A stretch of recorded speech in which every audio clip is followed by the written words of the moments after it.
Holy crap, it's hot. Hey everyone, guys, gals, and be pals. We can play some more Ace Attorney Trilogy today. Alright, so I have no idea what's going on in this game. It's been 2 weeks, I think, since the last time I touched it. So my memory of the events is gonna be a little bit not ideal. So we're gonna see how this goes. But we're gonna get into it. I think this is the save file I was working on. I'll go ahead and go in it right now. All right. Hopefully they do a little recap here, because I might need it. So how did you think the trial went this morning? Okay, so it was right after a trial. How do you think it went? I got a bit crazy in there. I just wonder if that killed our chances. Yeah, I guess it did get out of hand. Mr. Kudo's testimony did nothing to help us. Okay, I remember that dude. Plus, we don't even know the identity of the waitress who laced the coffee. All we know is what old Mr. Kudo saw, the apron straps and the ribbon. And that the victim was wearing an earpiece when his eardrum was ruptured. Yeah, okay, I do remember that. Talk about a terrifying case of contradictions. Time to play doctor and find ourselves a cure then, huh? Yeah. Yeah, we gotta find one for Maggie, or she's gonna have a terminal case of guilty. Anything? What to do? Any ideas? No, those usually don't give me anything. So I still have all the evidence from the previous case, it looks like. And holy crap, there's a lot of them. See, I'm wondering if there will be anything from before that I'll have to remember. That might be a problem.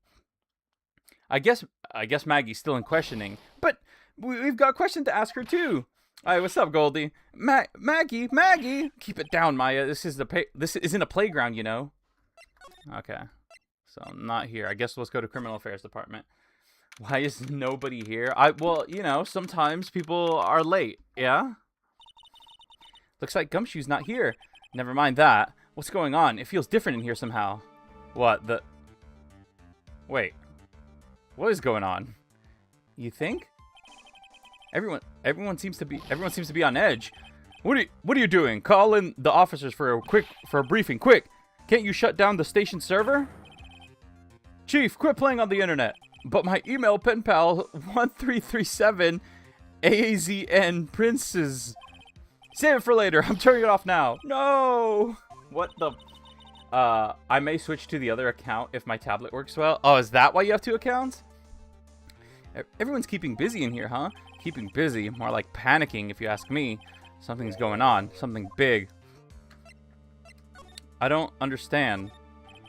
This must be the chief of detective here. He looks lost lost now that the power to his computer has been cut.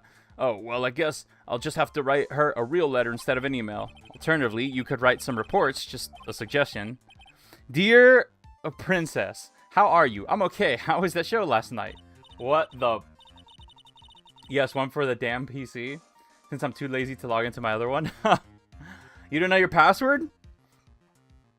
Wow, what an awesome job. Maybe I should send in my resume and become chief. What are these and why are they there? Hey, the police mascot, isn't it? It's so cute. Hi everyone, I hope your days have been going well. Yeti! Holy! Welcome back! We took a little detour from Ace Attorney to do a little bit of Delta Room, but we are back now. That's the blue badger. It was my idea, I made it, and now it's the national symbol of the police. What? So what's the pink one? It's new, right? She's not an it, Nick. It's a she. Right, Chief? Yep. Meet the pink badger.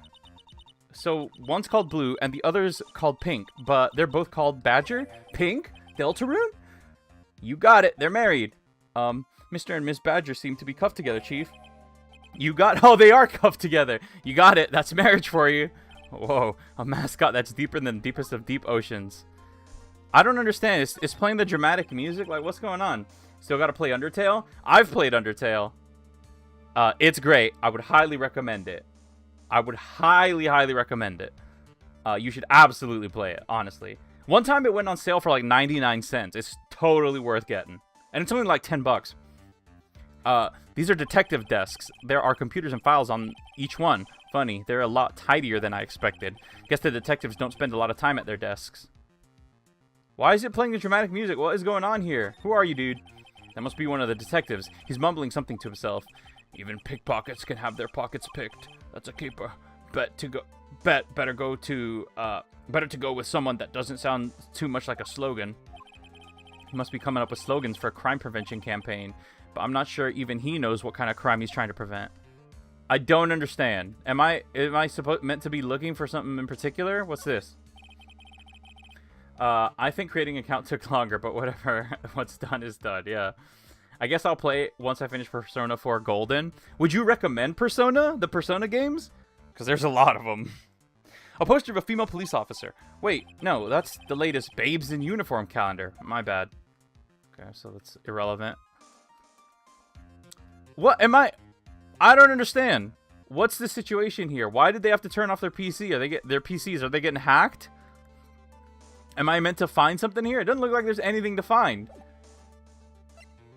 Okay, well, y'all have fun with your situation. I'm leaving. Bye. I guess I'll go to Très Bien. January 7th. Très Bien. If you want to get into Persona, then start with Persona 5 Royale. That's so weird, though.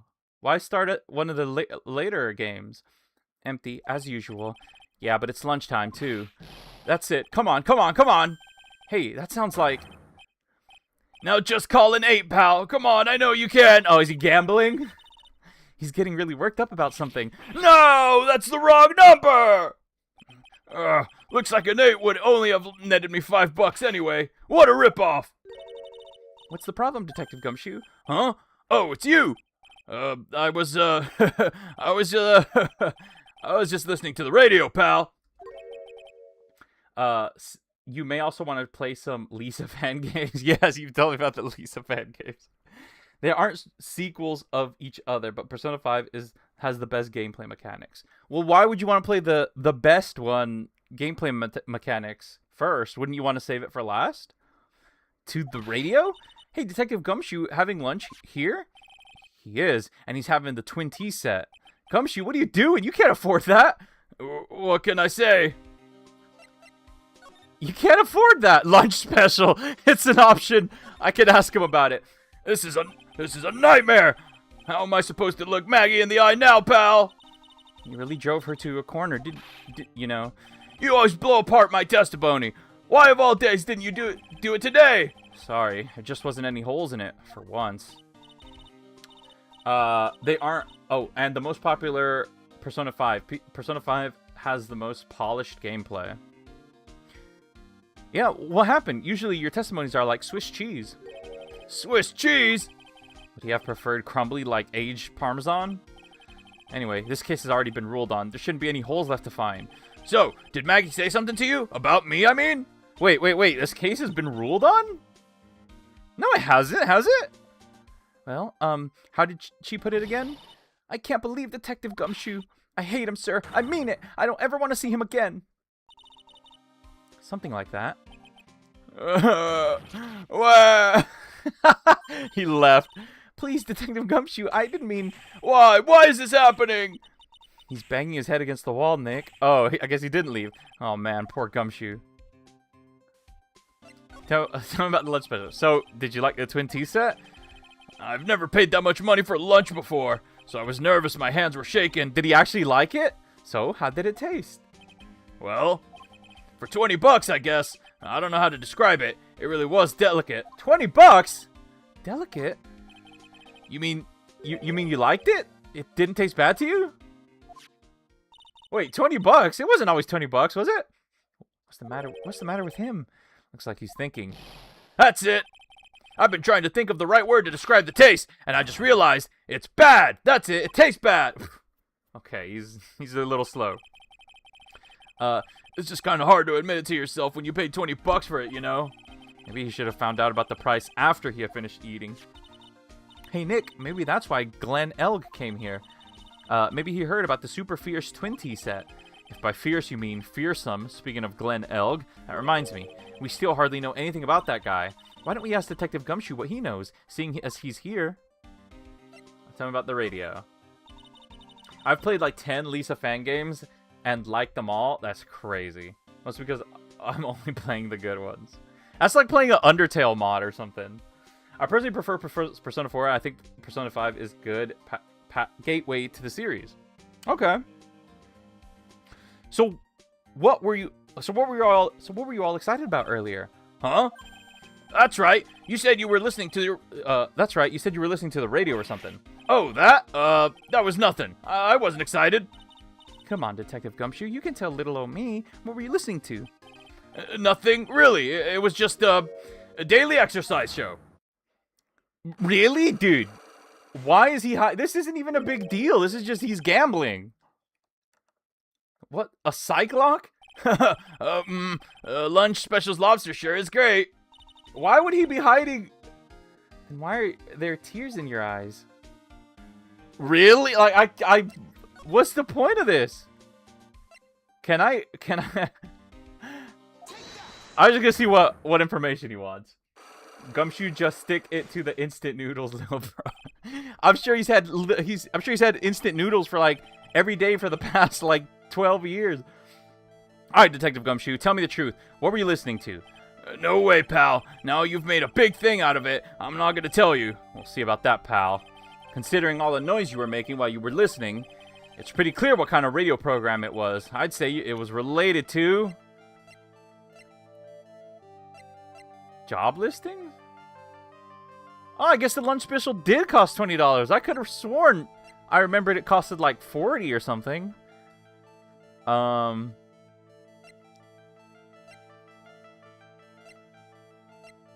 Yeah, Oh?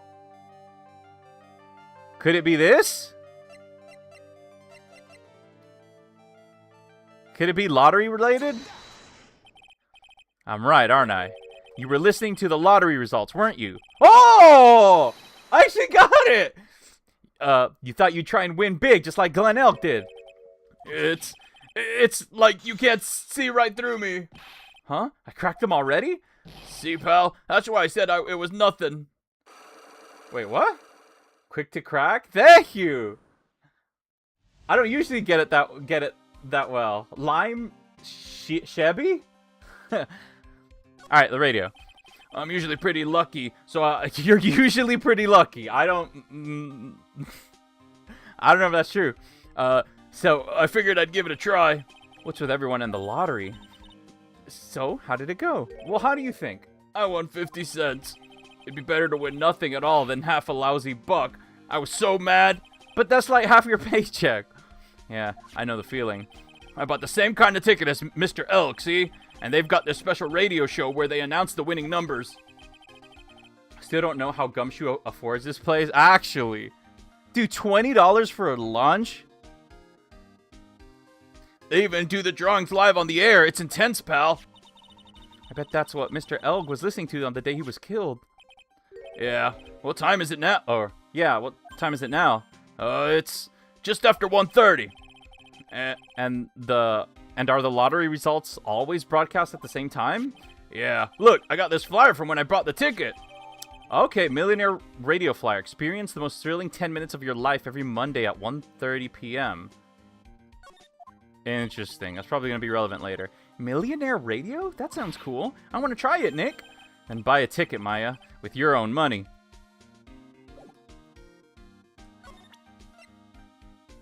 Can I look at this? Apparently everyone's listening to the show now. That's because everyone wants money. They say that the victim, Glenn Elk, was really into gambling. Yep, you can't beat gambling. I won $500 last night playing cards with Nick. Huh? We were playing for money? Of course. You better pay up. You're a smart one, waiting for a cop to be present before asking for the cash. That's awesome. Okay, I doubt I can do anything with him. Let's go to Vitamin Square. Maya loves gambling for some reason. Is that true? That's the first time hearing of it. I don't see any sign of Mr. Kudo, do you? The moped is back! Maybe he went to buy another ton of bird seeds? I was kind of hoping he wouldn't be here anyway, at least for not now. Besides, any more seeds today, and I'm liable to turn into a real phoenix. The moped is back! It belongs to that one guy. Hey, check this out. I wouldn't get too close to that if I were you. Otherwise, you might be in for a shock. My phony must be lurking someplace nearby. Just imagine, a tiger loose in the city. Meanwhile, the real Phoenix is like an abandoned chick lost in a vast urban jungle. Huh? Don't worry. Someday, you'll grow up and become a ferocious tiger too. Don't lose hope. Why is she trying to pep talk me into becoming my phony? Okay, I don't think there's anything else to click on here. It's probably going to be related to the time Glenn died. Yeah, the 1:30 or whatever. Oh, if I have a look at that man's nose one more time, I will cry. You talking about the old dude? This place is so fruity. That's not a bad thing. Besides, I love apples. They're among my favorites. Then that apple slide is perfect for you. And what is so perfect about it? Oh, come on. Don't be stick in the mud. Slide down a few times. Okay, I have read this before. All right. Let's get out of here. I don't think there's anything here. Let's go to the kitchen. Maybe there's something there for us. I found my Magatama here last time. Maybe there's something new. Huh? Mr. Armstrong's talking to someone. Oh? Oh, it's her! I'll be back next month. Oui, naturellement. I will be waiting for you.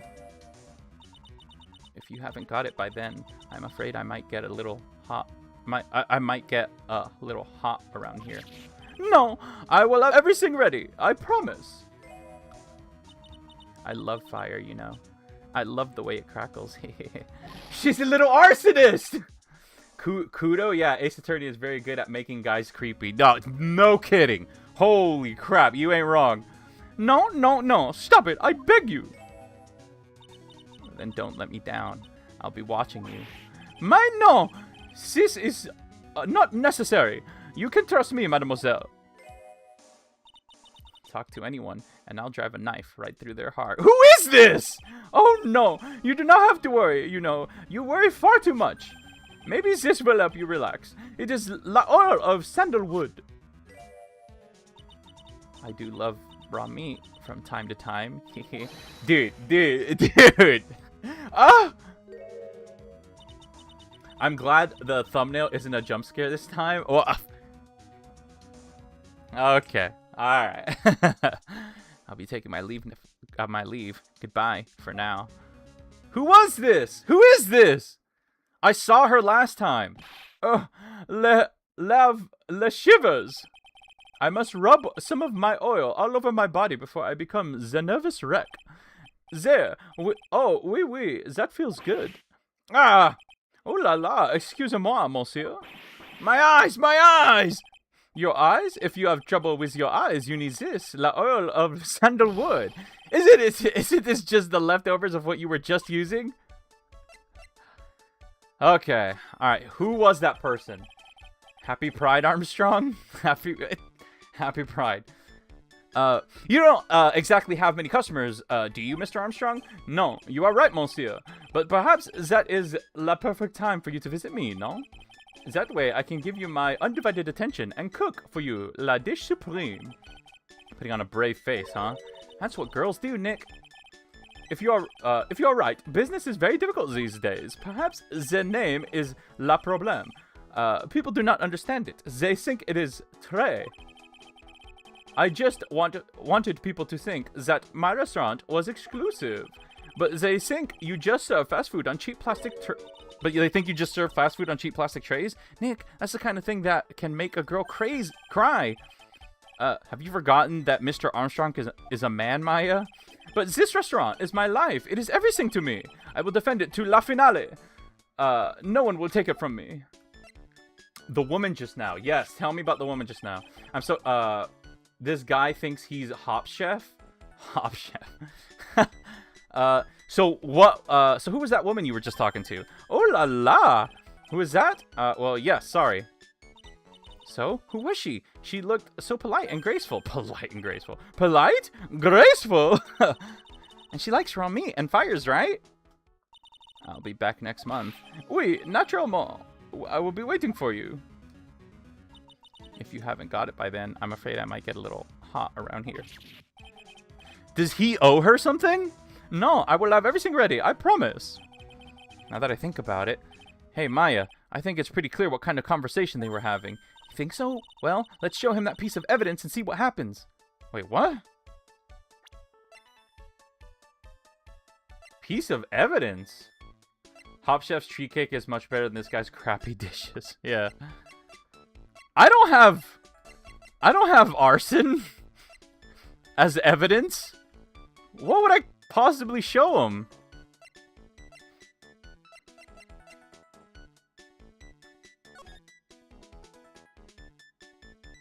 Maybe this is relevant?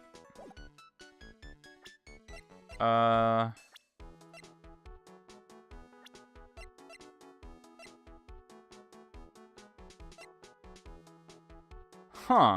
I don't know. I mean, I can't fail, so I might as well try things. Can I present to you this? Oh, wait. Wait, how come can I not present? Oh, I have to go to present. Okay. This is the paper that the victim brought with him. MC Bomber, oui. Does that mean something to you? No, I only speak French, mademoiselle. But we found it behind your magazine rack. Oh, how naughty am I? I haven't cleaned for such a long time. I mean, I could go around showing him every single thing, but I don't even know if I have. I don't even know if I have it.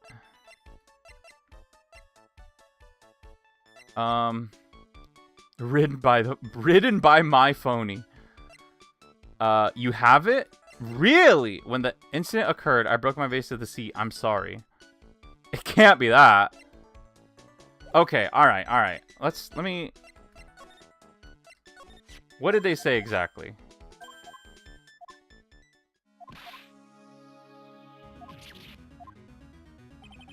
Now that I think about it, hey, I think it's pretty clear what kind of conversation they were having. You think so? Oh, well, actually, I paid attention to the wrong part. Let's listen to the conversation here. What were they talking about?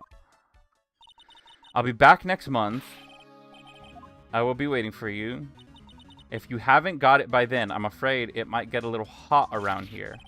I will have everything ready, I promise. It must be about the debt then. It must be about the debt.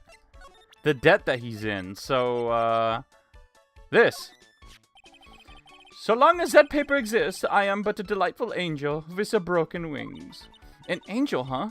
Doesn't bode well when you think about it. They kept harassing me month after month. In the end, I had to give in. I agreed to help them. Help them? With what? Mais bien sûr. If I did not owe them la money, I would have refused. But my hands were tied. Please, what did you agree to help them with? No, I cannot say. If I tell you that woman, she will slice me up and eat me with la salade garnish. Ew. I hope he doesn't mean that he'll literally be sliced up and served with garnish. I'm going to guess that woman has something to do with your loan contract. Am I right? Please, Mr. Armstrong, tell us about that woman. Yes, please. All right, that must have been it. The woman just now. The woman who was here earlier. I take it that she's, Why, as it come to this, what a tragedy. Suddenly, I find myself so deep in debt. In la debt. It's a sign of la bad world we live in, huh? No, I'd say it's more of a sign of bad culinary skills. No? The woman who is here, the scary woman, she is from la loan office. Loan office? Is that where you borrowed $500,000 from? Do the loan office typically hire arsonists? Tender lender, it is called. Tender lender? Catchy name. Just hearing it makes me want to borrow some money. Please, you must not borrow from them. It is a must. If you must, no more than $10. $10? Sounds like your whole monthly stipend, Maya. Hey, I get a bit more than that, thank you very much. So, tender lender is the loan office you borrowed $500,000 from, huh? I wonder if they got anything to do with this case. Tell me about tender lender. $500,000 is crazy? It is. I'm a weak woman. When I am upset, I have to buy something nice to cheer me up. Thanks to him loaning me la money, I have to pay back $500,000 now. I am like a slave. I have to do everything that he tells me. Who is he? La Tiger. Oh! The tiger? Oui. is a manager of the Tenderlander, a terrifying man, la big city mobster. When he shouts at me, my knees are trembling and his voice is ringing in my ears for 3 days. As soon as I hear the noise of that battered old scooter rides, I start to cry. So why, okay, everyone else in this world mistaked Phoenix for that guy, or mistaked that guy for Phoenix. So why wouldn't he mistake Phoenix for that guy? Why isn't he intimidated by me? A big city mobster who rides a battered old scooter? Does this guy resemble me by any chance? Oh, no. This man is as a presence, a most formidable personality. Although, oui, does have the spiky hair just like you. Oui, there is resemblance there, I suppose. Okay. Sounds like this loan office is worth checking out after all. We gotta go. If you want to visit the Tenderlander, it is just beyond Vitamin Square. Hey, Nick. If you need money, I can loan you some, as long as it's less than $3. Thanks for the offer. Just beyond Vitamin Square, huh? Okay, everyone needs glasses. I wonder whether Edgeworth would have mixed Phoenix and the Tiger guy up. I don't know. There's always like ridiculous stuff in these cases, I swear. But it's funny. So Vitamin Square, and then I go to... Oh, that's why the moped's here. Does he just park it here in the middle of the friggin' park?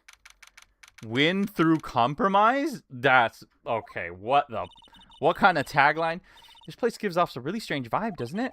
Looks like the tiger isn't in his hair. And that is, as they say, a very good thing. Welcome. Talk about a creepy voice. It makes your soul want to shrivel up and die. Oh, it's her. You're here to discuss a loan? No, not exactly. The manager is away at the moment. Wait quietly, please. Someone spill something on the ground over there on the right? She's gone, just like that. I guess we'll have to come back another time. But this is perfect opportunity, Nick. This place reeks of suspicion. Come on, Nick. Let's take a good look around, okay? Do you think it'd be okay? Of course. No one will ever know. Coffee. Ah! I'll leave it here for you to enjoy quietly. Yes, thank you. Don't touch the desk, please. Don't touch the desk? I'm absolutely gonna touch the desk. Maybe I'll touch it last. Nick, let's get out of here. Now she wants to get out of here? Alright, what's this? Oh no, someone's dropped the ashtray on the floor. That's going to be a nightmare to clean up. Yeah, it's all over the rug and everything. I accidentally knocked over a really big space heater once. Cleaning up was such a pain. It was one of those super antiques where you have to burn a ton of charcoal. How did she manage to knock one of those over? Aren't they supposed to be super heavy? Oh, hey, there's a book of matches here too. Matches, huh? Places don't give out much nowadays. Hey, wait a second. What is it? Look what's printed on its cover. It says Très bien. Très bien matches? Matches used for advertising, found lying in Tenderlander. The heck? Why would those be here? These matches could come in handy. We might be able to use them. Yeah, the pilot light for the office boiler keeps going out. Swing and a miss, Maya. Swing and a miss. Hey, look at this Parisian style coat. It's so chic. Looks more like a pimp coat to me. Guess I haven't got an eye for fashion. Hey, look at this. This suit is the same color as the one you wear, Nick. The same color as my suit? Ah! Keep your voice down. Keep your voice down, Maya. Nick, you've got to take a look at this. Some cake. Ah! I'll just leave it here for you. Yeah, sure. Thanks. Just wait here quietly. Otherwise. Sure. Did you hear that, Nick? Oh, wait quietly, she said. Yeah, sure. Since when were matches considered successful merchandise? I don't know. I have my eye on you, only so I can take care of you. Understand? Does she just keep walking in and out of the room and giving us stuff? I'm scared, Nick. So? What were you getting so excited about before? Look on the lapel of this suit. That's an attorney's badge.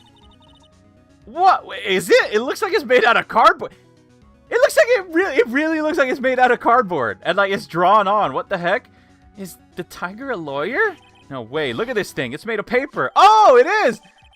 Paper paper badge found at Tenderlander made of cardboard and painted to look authentic. What the heck? For some reason, your badge suddenly looks really cheap to me, Nick. Why does anyone recognize the obviously fake badge when they see one? Why doesn't anyone recognize the badge? Holy crap, this place is filled with clues. Let's see. This round dog thing is called a Daruma, I think. Figured I'd read a book or two, maybe more cultured, in case you were wondering. You mean you aren't making stuff up for a change? I bet you also didn't know that no matter what, he'll always write himself. Go on, Nick. Give it a good shove. Only if I feel like dying. Now, this yellow thing, this is a Japanese chess piece. I think it's a king? Not that I'm an expert, not that I'm an expert or anything. I'm more of a reversey person, you know? Assuming she knows what she's talking about. These aren't exactly your typical mobster wannabe items. They're not trophies, are they? They're not trophies, are they? Hey, there's a piece of paper sticking out from under there. Oh my god, more evidence? What is this, a repair bill? Looks like he did some repair work on his car. Does he even have one? $15,000 to replace a bumper and a light? That's insane. That is insane. The car's registered to Cadaverinus? To the Cadaverinus? What? Huh? So it's not even the Tiger's car? Why would someone else's car, repair bill be in the Tiger's office? Repair bill. A car repair bill for $15,000 paid by Tiger to the Cadaverini family. Cadaverini. Okay. I guess the courtroom doesn't do badge checks. Maya might as well be a full-fledged lawyer. Yeah, I guess they don't. What the heck? He can just flash that and go wherever he wants. It's like a ticket. It's like a golden bloody ticket. Win through compromise? I wonder what's that's supposed to mean. It must mean something if they took the trouble to frame it like that. Yeah, well, it still doesn't make any sense to me. Oh, you're back. That... Yeah. That's Tenderlander's guiding principle. Oh? Compromise the customer to win. Compromise the customer? Oh, I see. How about you, Nick? Well, as long as we don't have to compromise my hair, I'd say we're okay. That's one slogan no business owner should ever have to explain to their customers. Ooh. Alright, what about this punching bag? I'll check the desk last. What's this? It's a punching bag. What? No way! You wouldn't catch me walking around with a bag like that. What do you mean, walking around? The design's gross to start with, and way too heavy to be practical. And why is it called a punching bag? Don't people know messenger bags are in? I knew it. I was right before. Back at Tribulations, Paris fashion is more my thing. I really, really hope she's pulling my chain on this one. Maya's just having a little bit of a laugh. All right, let's do the desk. There's a CD player on the desk, but the desk is so loud, it's a wonder you can hear it. The lid is open. I wonder what kind of music the Tiger's into. Have you finished the coffee? Ah! Yes, thanks. It was lovely. So, you drank it all? Oh no, did she lace the coffee?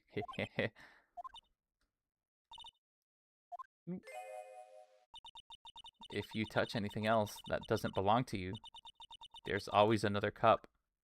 Wait, what? What, she put laxatives in it or something? What? The coffee, it was laced with something. I'm almost sure of it. Nick, my stomach, it's killing me. Oh, wait. Maybe it was just a burger I ate for breakfast. You ate a burger for breakfast? I sure hope so. We better take a look at the CD while we're still alive and have the chance. What the? What? Is it? It's not the Rocco soundtrack, is it? Claw of the Tiger? It's a demo CD. The artist's name has been handwritten on the disc in pen. MC Bomber. What? This must be the CD Maggie told us about. Let's listen to it. I bet it's heavy metal. No way. That woman will make us drink more coffee if we do. Found at Tenderlander. A sample disc with the name written in marker. Maybe MC Bomber is the Tigers, like, band or something? Oh, what's going on? What the heck is... What? Come out from under the desk, Maya. There he is. What are you two snooping around my office for? Nothing. We're just... Oh, my precious carpet. You just got ash on my rug. You're gonna wish your ugly feet never came through my door. Yeah, it wasn't us. It was already... You just want to argue with me? Is that what you was doing? You think you can take me on? I'm gonna flatten you to 2 pancakes and turn you into my new rugs! Oh, Don Tiger, you're back. That voice, it's like an evil seeping into your head through your ears. What's her name? How come I don't know her name yet? I'm sorry, Don Tiger. I knocked over that ashtray earlier, and it has to be a death wish. She has to have a death wish or what? Oh, all right. Huh? Forget about it, Violetta. It's nothing. What? I ain't getting mad at you. You're too cute, you hear? That's so unfair. Her name is Violetta. Here, I have some cookies. I just baked them. And you'll need some strong espresso while you're discussing your loan. What the heck? I wish Ace Attorney had full voice acting. Yeah. Oh, Phoenix Wright! He knows my name? Yes? You's either crazy or you just plain stupid to chase after me. I worked so hard, but now you's gotta come and mess up my plan. So, it was him. He's my phony. But I don't care. No one gets in my way. What? I mean, excuse me? You should have left the little girl at home, right? I have a few things. Ah! No questions. This is the last time we meet. What? Did he just run off? Wait, please. That was pretty weak, Nick. You waited until he was out of earshot before you shouted after him. Like you're one to talk. I didn't hear you scream. Hold it. Either. The espresso. And cookies. This woman is definitely not good for my heart. Now, what was the tiger called her? What was it that tiger called her? Violetta? Violetta, finally. Tenderlender.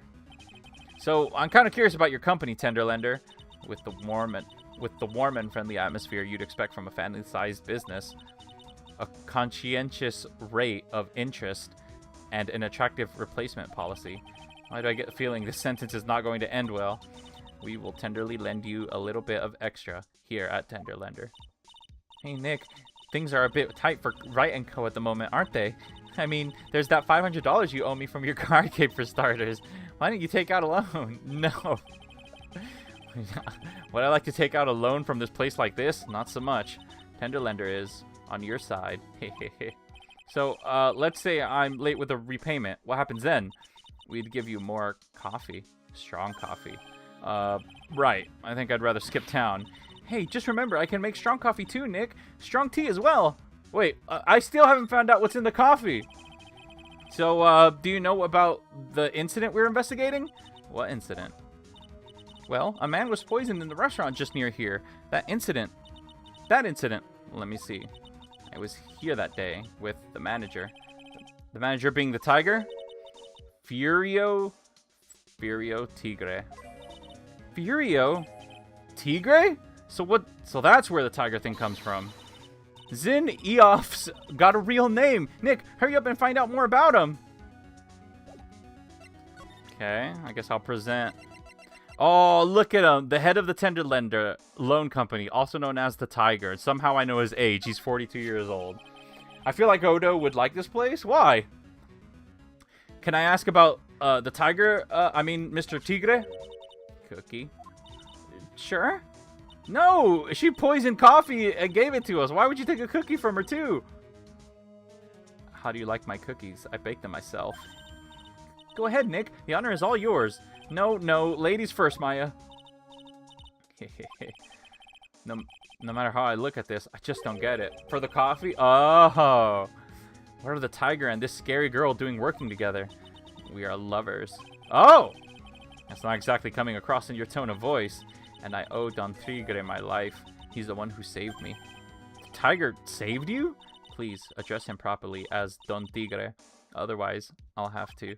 Okay, Don Tigre. Of course, I'm sorry. He saved your life? I'd sure like to know how that happened. Saved your life? I'm very frail, you see. Just recently, I died once. What? You died? Oh, well, I mean, that might explain the bandages on her head. About 4 months ago, the doctor said to abandon all hope. I guess they were expecting her to take a boat ride across the river Styx. But Don Tigre, he saved me. He gave up everything. Everything? When I found out about what he had done for me, I was happy. No offense, but I'm finding that a little hard to believe. I decided I'd pay him back with my life by serving him coffee and espresso. I still wonder about what's in her coffee. So, is that why you've got that bandage around your head? This? The head bandage, yes. So what's the story with the bandage? They put it on after the operation. Operation? It's just a little injury. A little fatal injury. A fatal injury? Maya just suffered one herself by the sound of it. So that's the injury you were talking about before when you said that you had died once? Oh, come on. 4? Every time when this game's about to... She really creeps me out, Nick. Same here. We gotta find out the truth. The head bandage. There is no way I have info. Because I know nothing about her.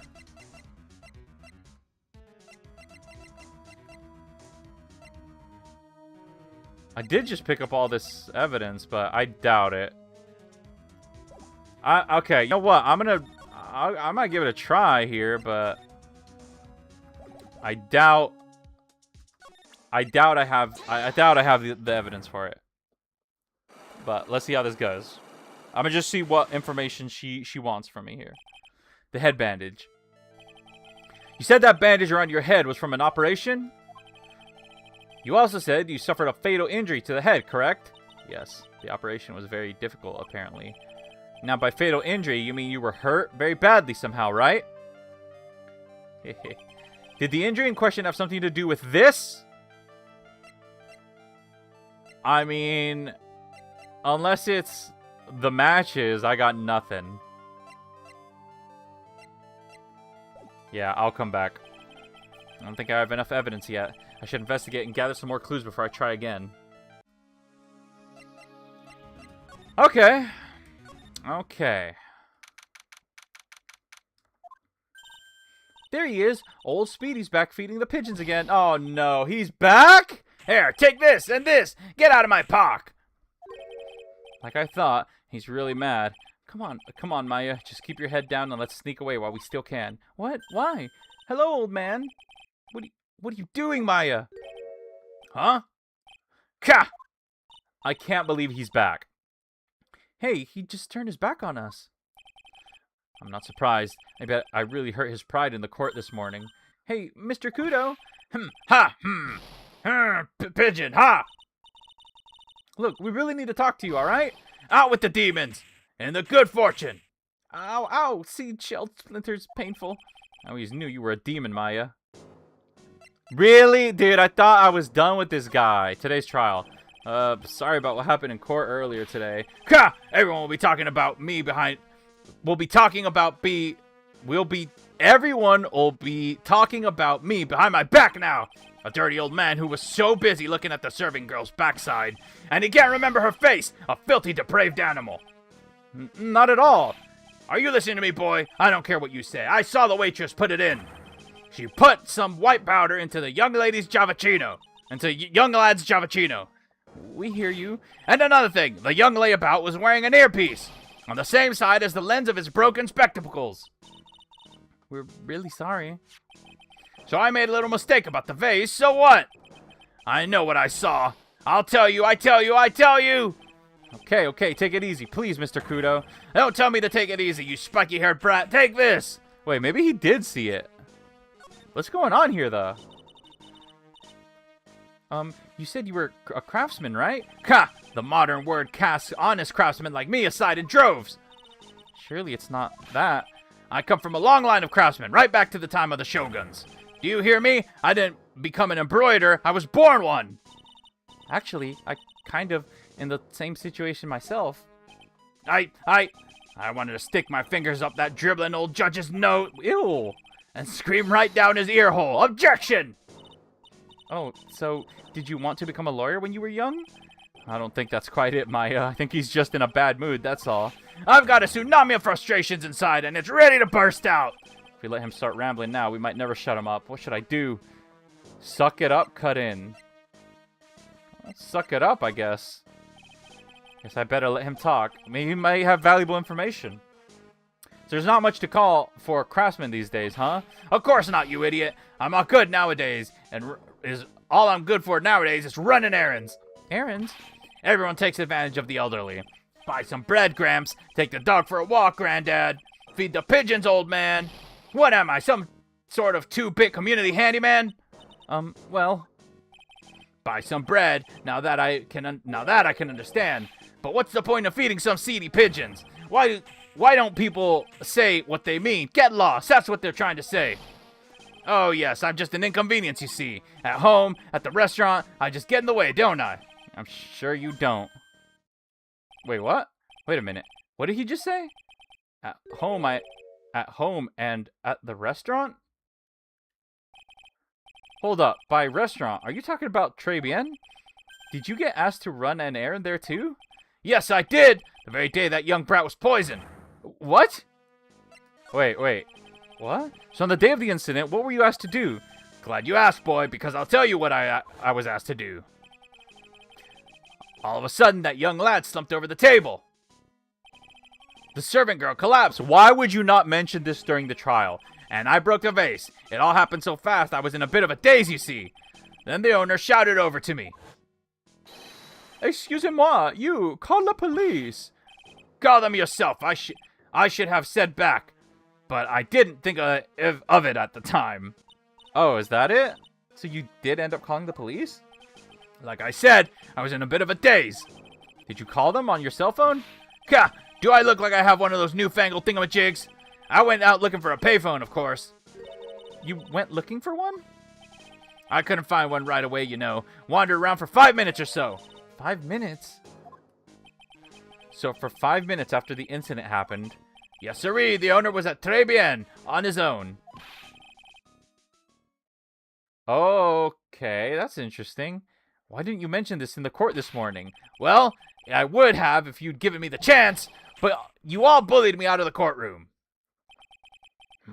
Thank you, Mr. Kudo. You've certainly earned your kudos for today. Oh, wait a minute, that's the case. There's more. I've got more to say. Oh, yes, I remember something else. Bailiff, escort the witness out of the courtroom. Oh, yeah, that did happen. It's not my fault. You're the ones to blame. You could have just told us before we got to court. Is it really that important that Mr. Kudo was the one who called the police? Maybe it's not the fact that he's the one who called the police, but maybe it's important that he left for 5 minutes. What's important is the unaccounted time before the police arrived. The victim was dead, and Maggie was unconscious. Which leaves that man, alone in the restaurant. Phoenix, please. Don't be misgendering. Mr. Kudo might have been chased out of the place on purpose. What do you mean? Maybe a certain someone didn't want him in the restaurant.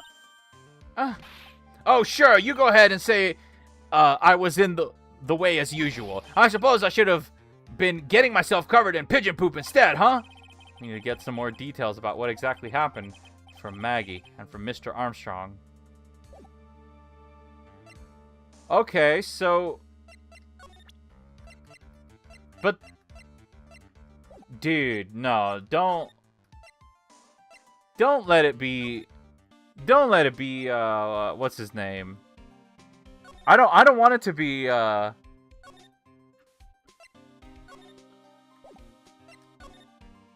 it would make sense. Dang, I don't want it to be, what's his name? Armstrong. Still nothing going on here. I guess. From Maggie? But Maggie's not at the detention center, so how would I talk to her? Unless I'm missing... They present you with something? Do you know about this? Would you mind taking a look at this? Ka! Excuse me. You let me get 1,000,000 of my grumbles off my chest, and I'll take one quick look. I've got an earthquake of frustration inside me, and it's ready to rumble. On second thought, forget it. 1,000,000 grumbles for one quick look doesn't sound like a good deal for me. Try the cafe again?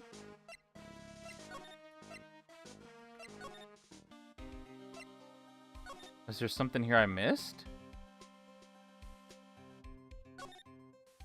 Gumshoe?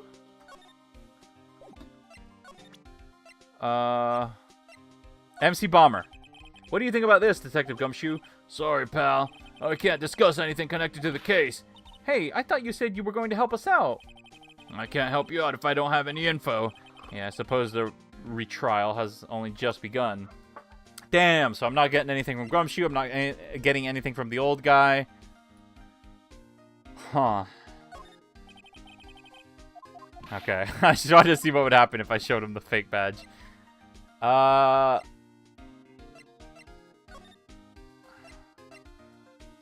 Kitchen, maybe? Oh? Looks like Mr. Armstrong's out again. What other places have you unlocked? Just, I think this is it. I think you've seen them all. Well, the place is open for business. You can have an open restaurant without you can't have an open restaurant without a chef. Hey, it's not my fault, Nick. Don't take it out on me. Only a couple of minutes after the incident happened, Mr. Kudo left the scene, leaving Armstrong here alone. Missing when we need to talk to him the most. Maybe he's trying to avoid us on purpose? But he would have been trying to avoid us earlier. Why would he be trying to avoid us suddenly, all of a sudden? He doesn't know that we've acquired this new information.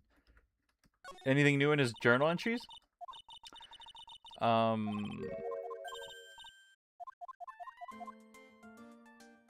Okay. Nah, it didn't look like... Yeah, nothing new. Alright. Alright. Maybe try detention center now? Okay.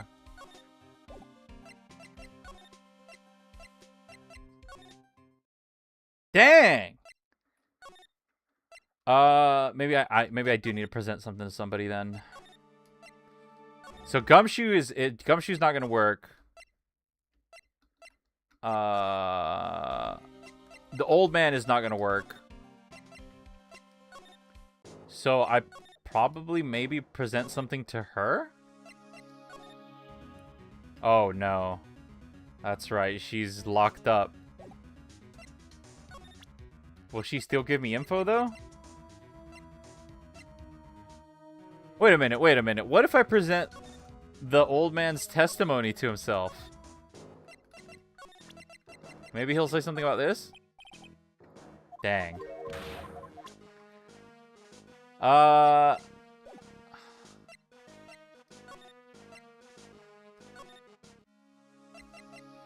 Let me try presenting something to her. Maybe she won't give me a standard answer. About this. More coffee. You must have more. No, thanks. I've had enough, really. I'm so thirsty.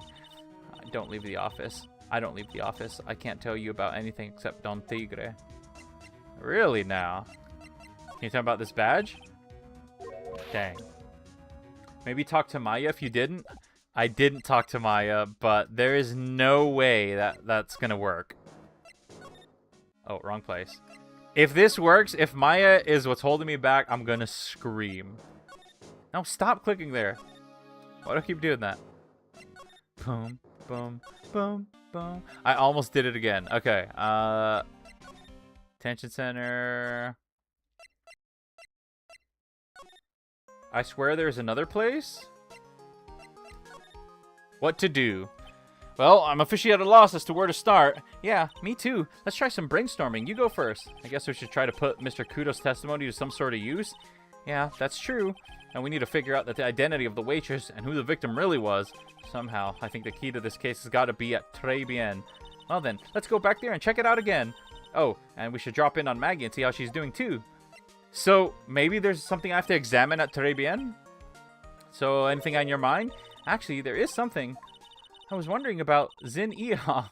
You know, like, what he's like and stuff. Oh, yeah. I almost forgot about that guy.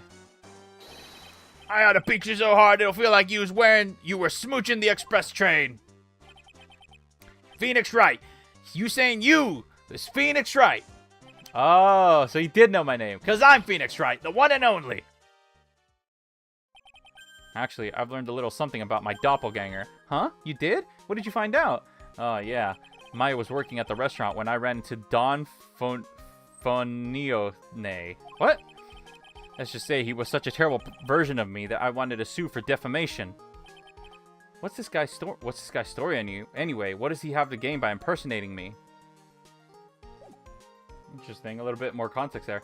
Did you present the victim's profile to Gumshoe? I didn't. Let me try it.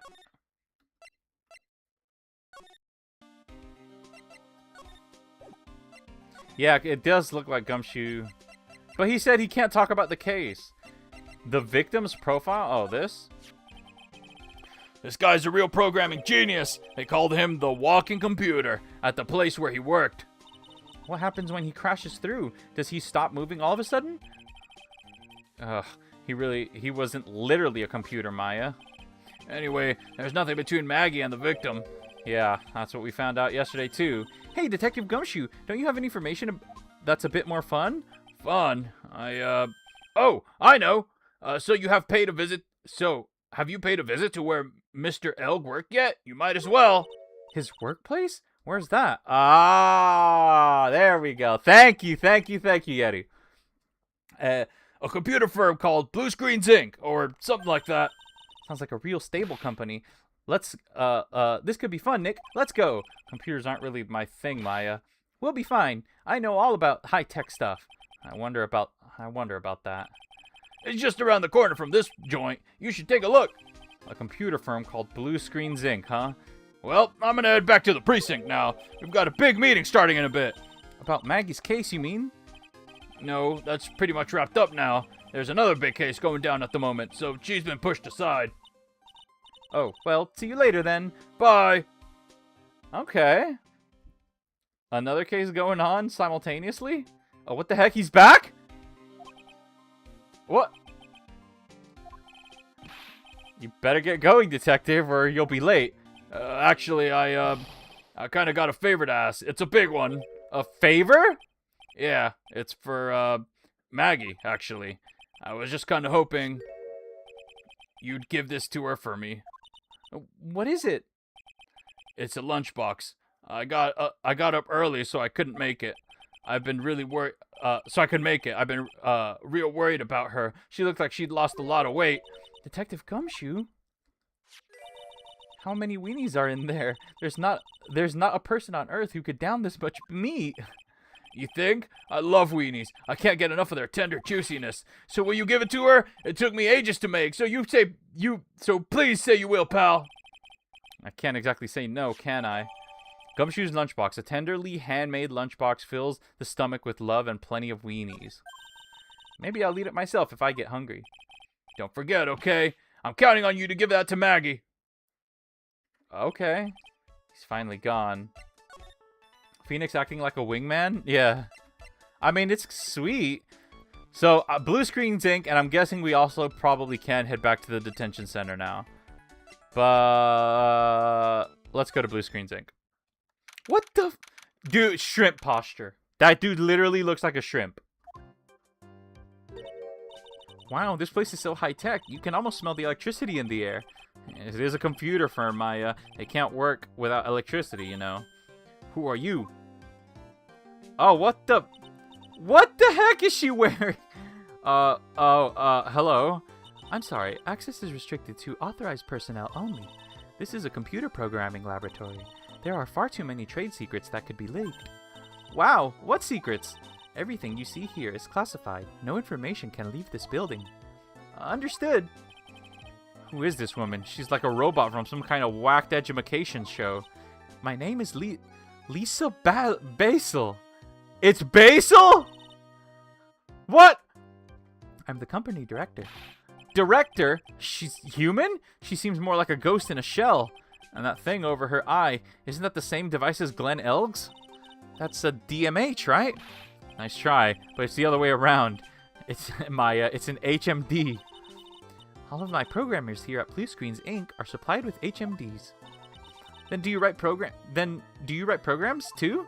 No, I just enjoy wearing this. They are pretty cool. I wouldn't mind one. All right, Basil. I forgot all of the employee names are palindromes.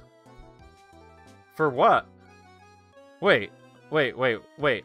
Employees of this place? So, what exactly is this firm's business? I will try to simplify it so you can understand. We analyze the data management systems required by certain branches of industry, and then deliver optimal operating systems and source-level components to them. Huh? You lost me on the corner of analyze and management. Doesn't matter. They analyze stuff. You got that much, right? The software we produce is distributed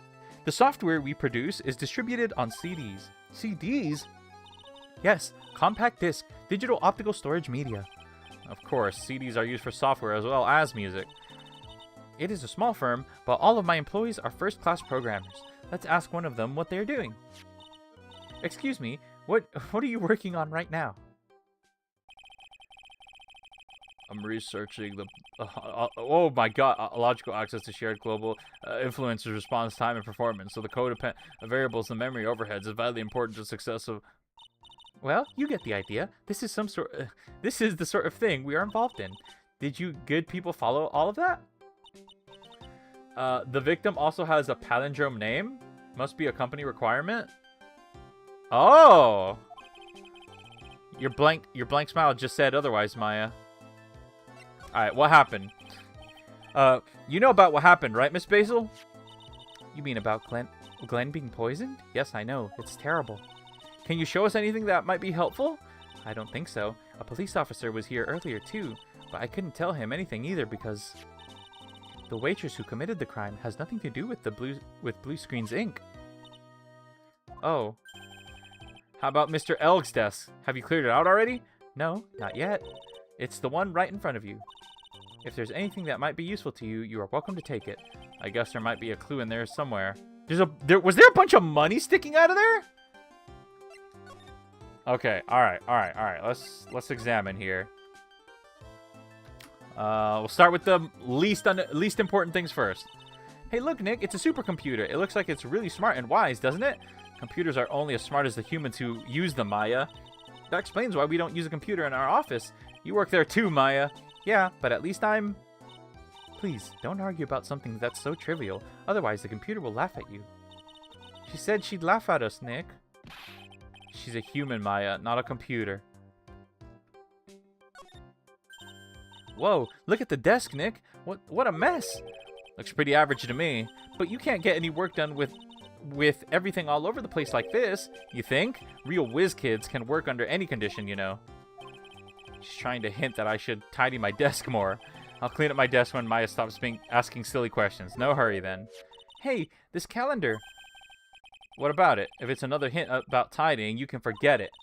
Someone's marked December 3rd in red pen. December 3rd? That's the day Mr. Elg was murdered. Is there anything else?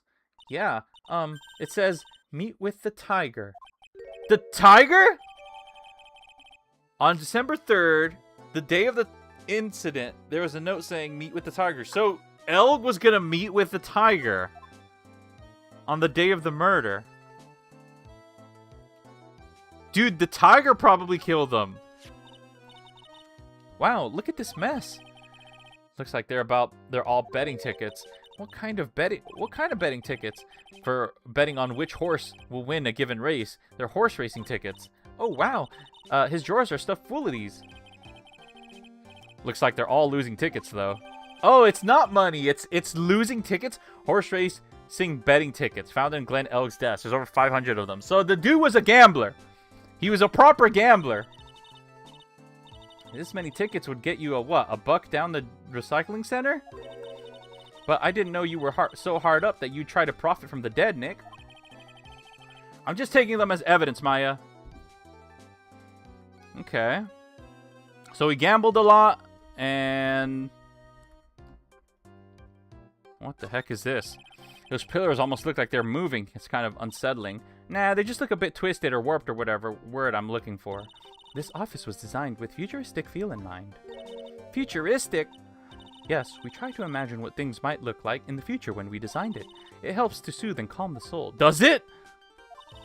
On second thought, I agree with you, Nick. This place is really unsettling. Alright, what about this guy?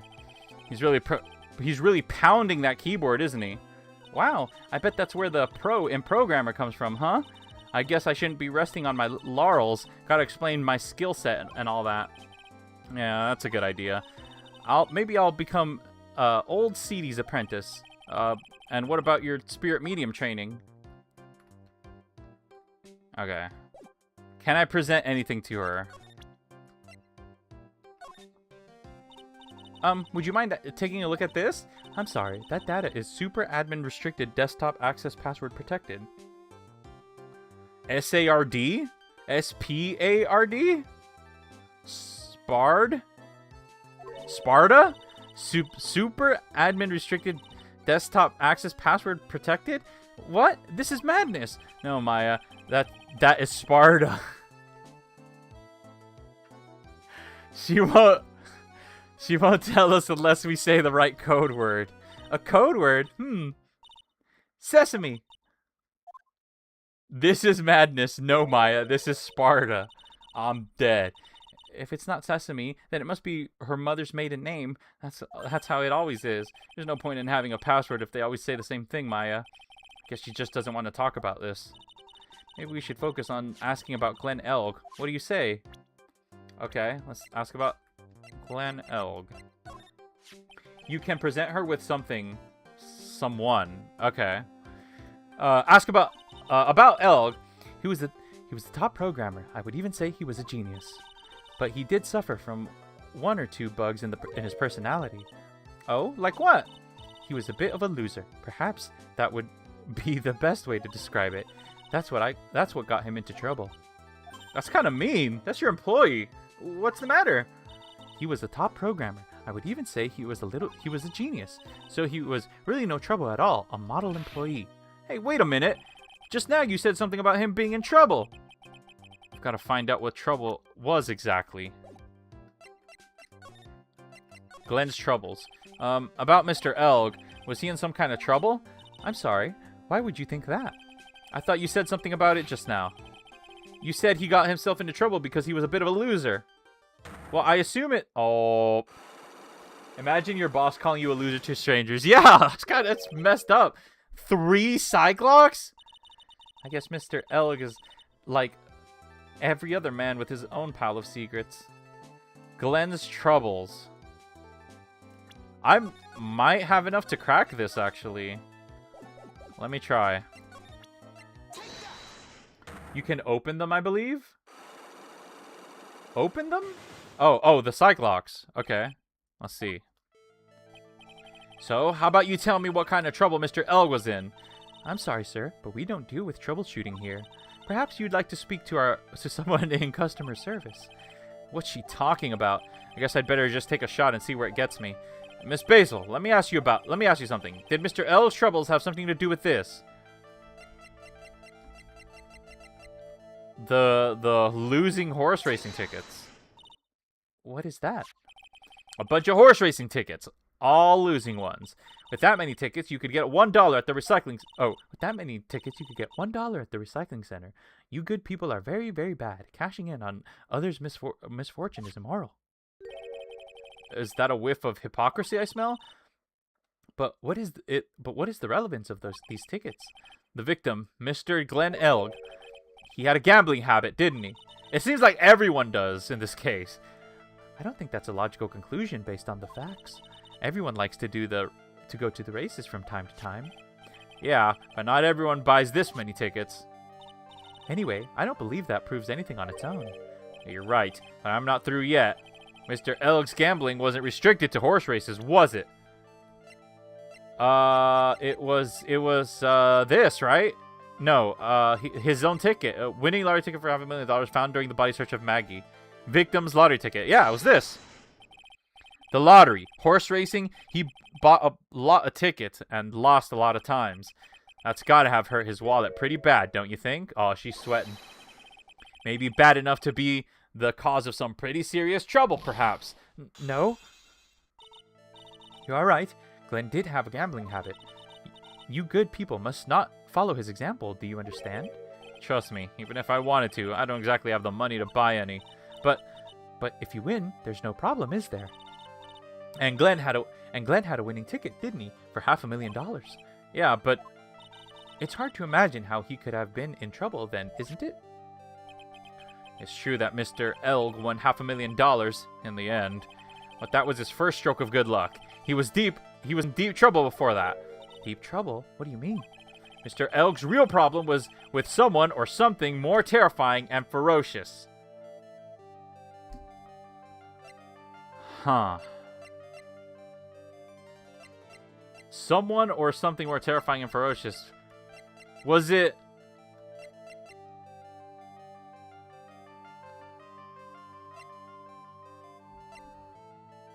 Was it,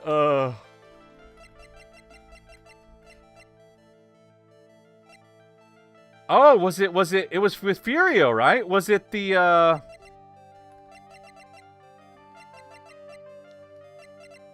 This! Please be this. Mr. Elg met with someone on the day he was killed. Oh! He even made a note on this calendar about the meeting. Meet with the tiger. You got this? Thank you. Holy crap. I might get this. I might actually get this. What is the relevance of that? Are you trying to suggest Glenn was meeting him to discuss his debt? Yeah, that's what I'm thinking. But I've never heard of anything about this tiger before. Maybe he's not even human. Maybe he's really is a tiger. I'm no programmer, but does she really expect me to buy such a messed up logic? In that case, I think it's time to introduce you to the tiger. The tiger, right? Him? Furio Tigre, aka the Tiger, is the I almost said final boss. Is the boss of the loan office called Tenderlender. This is who Mr. Elg met with on the day of his murder. And only one thing a loan shark would talk with him about would be his debt. No. 2 down, 1 to go. It's true that Glenn had racked up quite a bit of debt from his gambling habit. About $100,000, I think. $100,000? Ouch.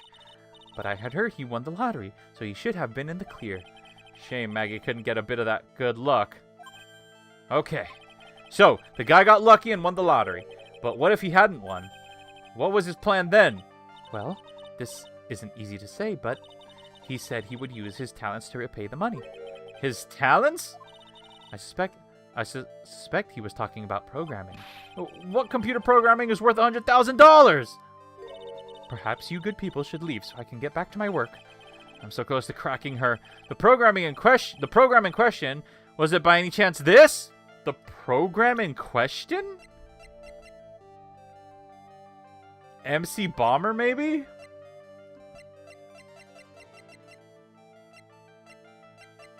It's gotta be MC Bomber. It's MC Bomber, I don't have it. This is a very delicate matter. Without the necessary data, there really is no way I can access the information. No! I know Mr. L created some sort of program. She can't deny it if I show her the program itself as evidence. I'm so close to cracking her.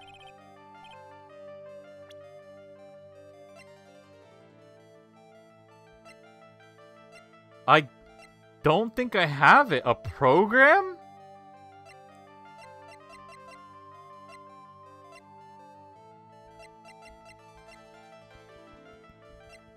Yeah, I don't think I have it. You have it? You're kidding me. It's not the badge. It's not my Magatama.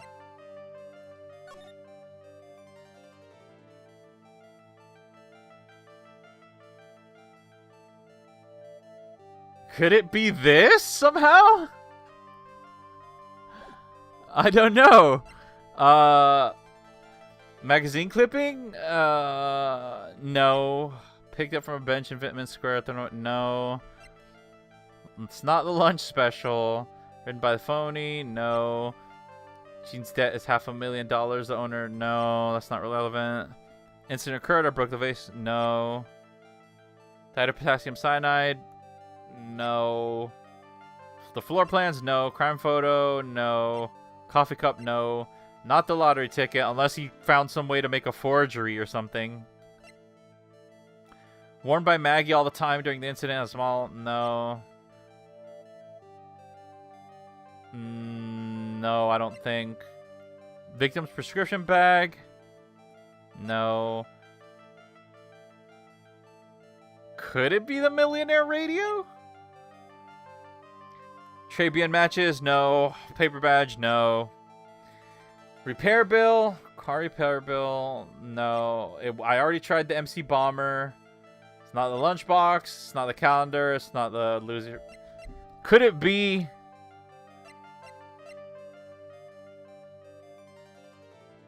the CEO of Blue Screens Inc. and Glenn Elk's boss? Absolutely not a robot. Age? Question mark, question mark. Wore an HMD over left eye. Left eardrum was ruptured. Could it be... I don't know.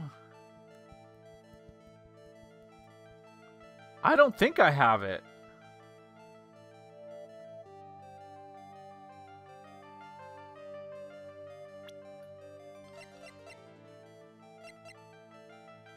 My closest guess...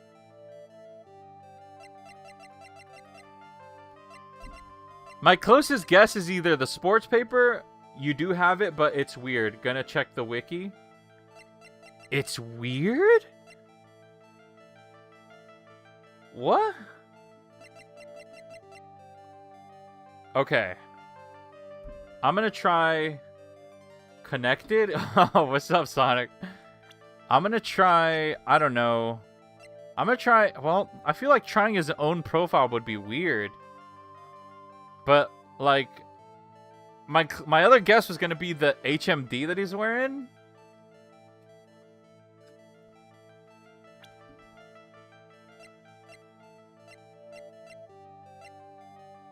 I think you have to go to Gumshoe and present something first. Oh, so I do. Okay, so I don't have it then. All right. I don't think I have enough evidence yet. I should investigate and gather some more clues before I try again. Okay. All right. All right. That. Yeah. I didn't feel like I had it there. Let's go back to the detention center. We gotta talk to, and then we gotta go back to the police station. Oh, Mr. Wright. Hello, Maggie. So they finished questioning you?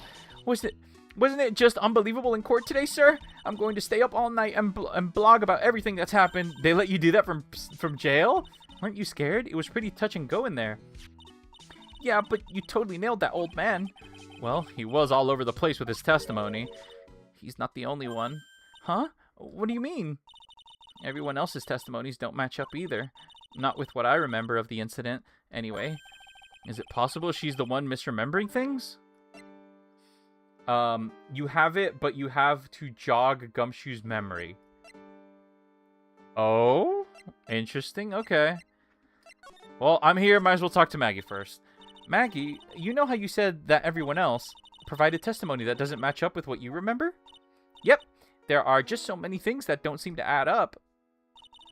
The biggest contradiction is the other guy I saw at the victim's table. He was the one who slipped something into the victim's coffee. I'm sure it was him. Dude, it was my phony. But didn't Mr. Kudo testify earlier today that it was the waitress who put some white powder into the coffee cup? Yeah, but that could have just been sugar or something. So you really think it was the disappearing man that did it? Well, he's not the only thing that disappeared. The CD vanished as well. You know, the CD with the writing on it? Oh, yeah, the MC Screwdriver album, right? It was MC Bomber, Maya, the name that was scrawled on the sports paper as well. Never did find that CD at the crime scene, sir. I've got it! Or the victim's medication. Or the victim's medication. That's gotten missing, too. Tell me it didn't happen. Tell me the defendant was found guilty. Guilty. Nah, Lamau. MC Bomber, holy Minecraft reference? Wait, is it? How is it MC Minecraft, but what's Bomber? I don't get it. Ouch, my head. This is getting way too complicated for me. After the incident. You said that you passed out when the victim, Glenn L., collapsed, right? Yes, it's so embarrassing. I mean, I used to be a cop. When I came to, the restaurant was buzzing with police, and before I knew what was going on, they arrested me, sir. So between the time the victim collapsed and the time the police arrived on the scene, you have no idea what went on at Très Bien. Nope, no idea at all. Why? Why? Is it important, Mr. Wright? The other witness, the old man from the park, was pretty much chased out of the picture. Chased out of the picture? What do you mean? Old Seedy wasn't inside the restaurant because he was told to go call the police. Exactly. And you, Maggie, were unconscious. That means Mr. Armstrong was alone in the restaurant for a brief period of time.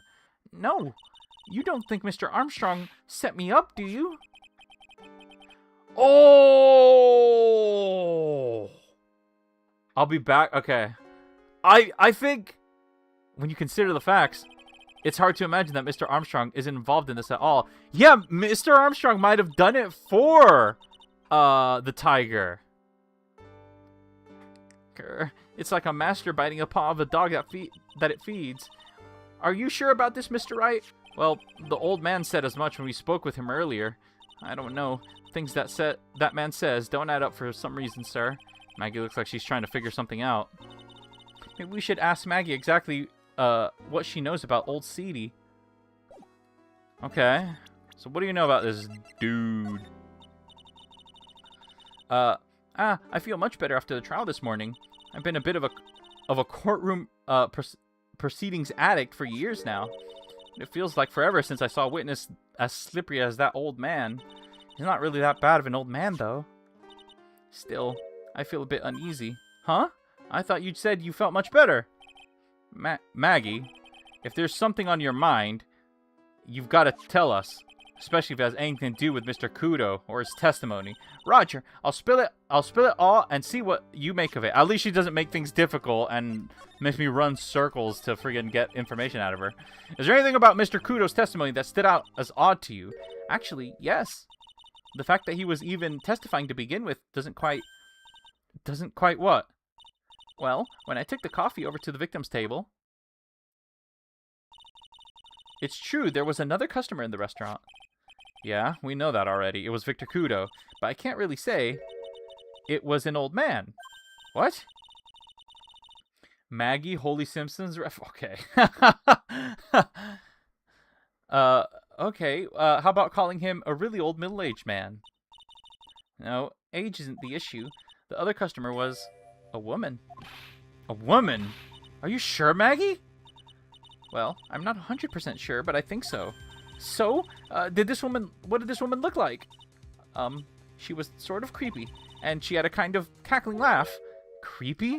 Oh my god. Cackling? Why do I get the feeling I've come across a woman like that recently? I'm gonna present to her Violetta. Age? Question mark, question mark, question mark. I know I used to be on the police force, sir, but I'm incarcerated now, so I can't use my connections to help you. All I can say about now is info about ex-cons or the clientele of Tribulations, sir. Aw, don't let it get you down, Maggie. Dang! That didn't work. Can you tell about him? Holy smokes, that's him! Huh? That's your phony, Mr. Wright. Just look at the ridiculous suntan.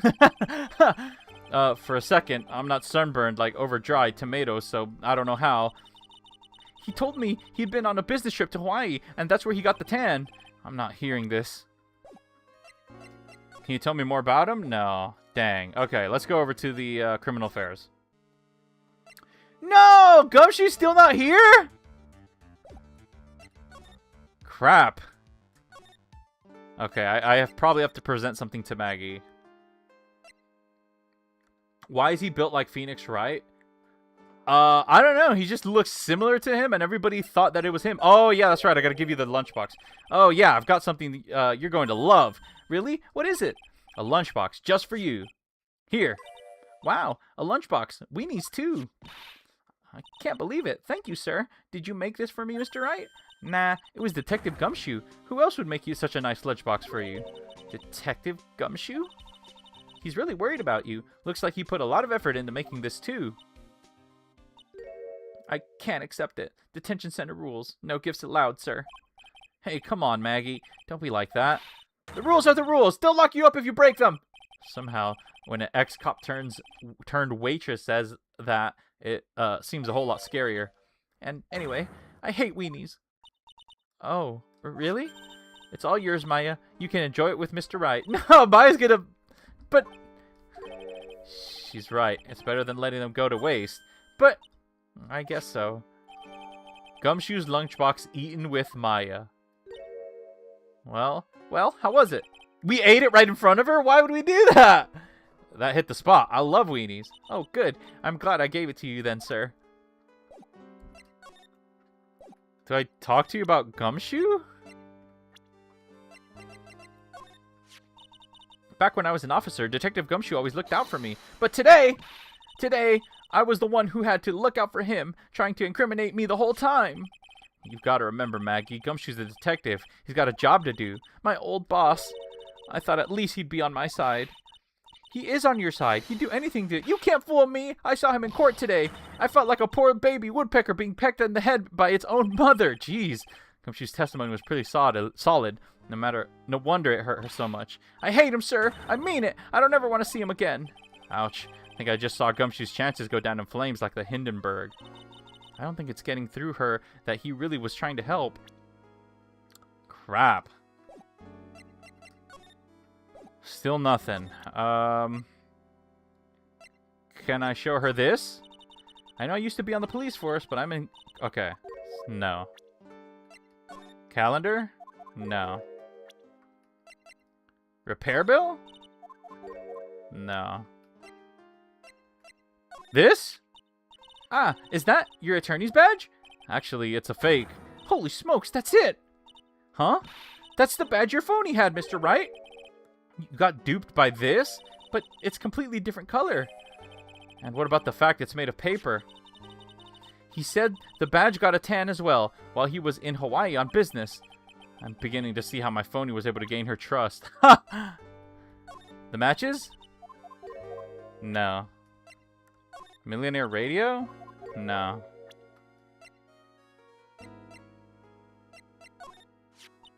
Oh, yeah. That's from when I was carrying a customer's breakfast over to them. The ketchup splotch. You mean the ketchup splotch, you mean?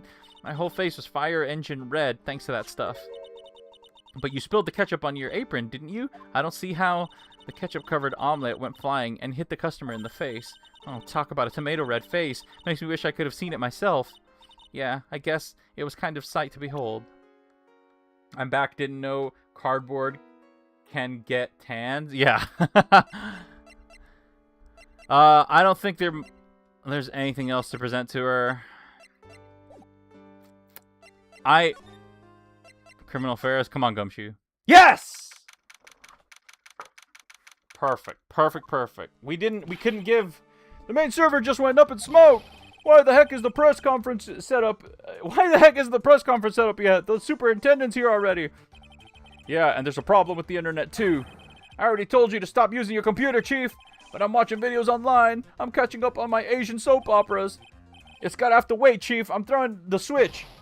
No, just when Sum Young Guy was about to confess to his son's hot-to-trot girlfriend. Wow, this place is really buzzing. Something must be going down. Something really big. Huh? What are you doing here, pal? Detective Gumshoe. Perfect. You can't be here right now. You'll be roped into this briefing if you stay. Huh? We've got big problems here today. Why? What's going on? It's a virus! A virus! A virus? A virus ripping through the precinct's computer system!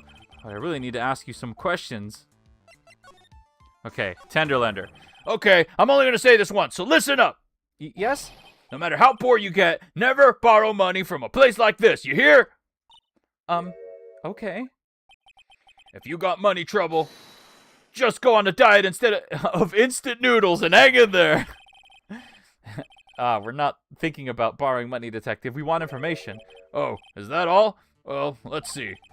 Tenderlander is considered to be even fishier than the average illegal loan shark, and it seems it ran into trouble just recently. Those guys have been pretty heavy-handed, calling in all their debts. Really? Don't go poking your nose around in their business, pal. You really regret it if you upset that lady. All right, I get the picture. Hey, wait a minute. That lady? What did he just say? That lady? Who's the lady he's talking about, Nick? You better find out what the story is with this lady. Computer viruses. So what exactly is a computer virus, Detective Gumshoe? I don't know. What? Look, I just go with the flow, all right, pal? And here I thought detectives were supposed to be somewhat knowledgeable. Did you really think that, Nick? What's with that face, pal? You think you know what a virus is? Well, Nick, do you? A computer virus? Sure. I mean, only in simple terms, of course. Really? Wow, you know everything, Professor Nick. Yeah, I'm gonna call you Dr. Wright from now on. Hey, that sounds pretty cool. Don't you agree, Dr. Wright? It kinda does, actually. Why do I get the feeling they're making fun of me? Okay, fine. Okay, fine. I'm no expert, but I can at least explain the basics to the two of you. What's a virus?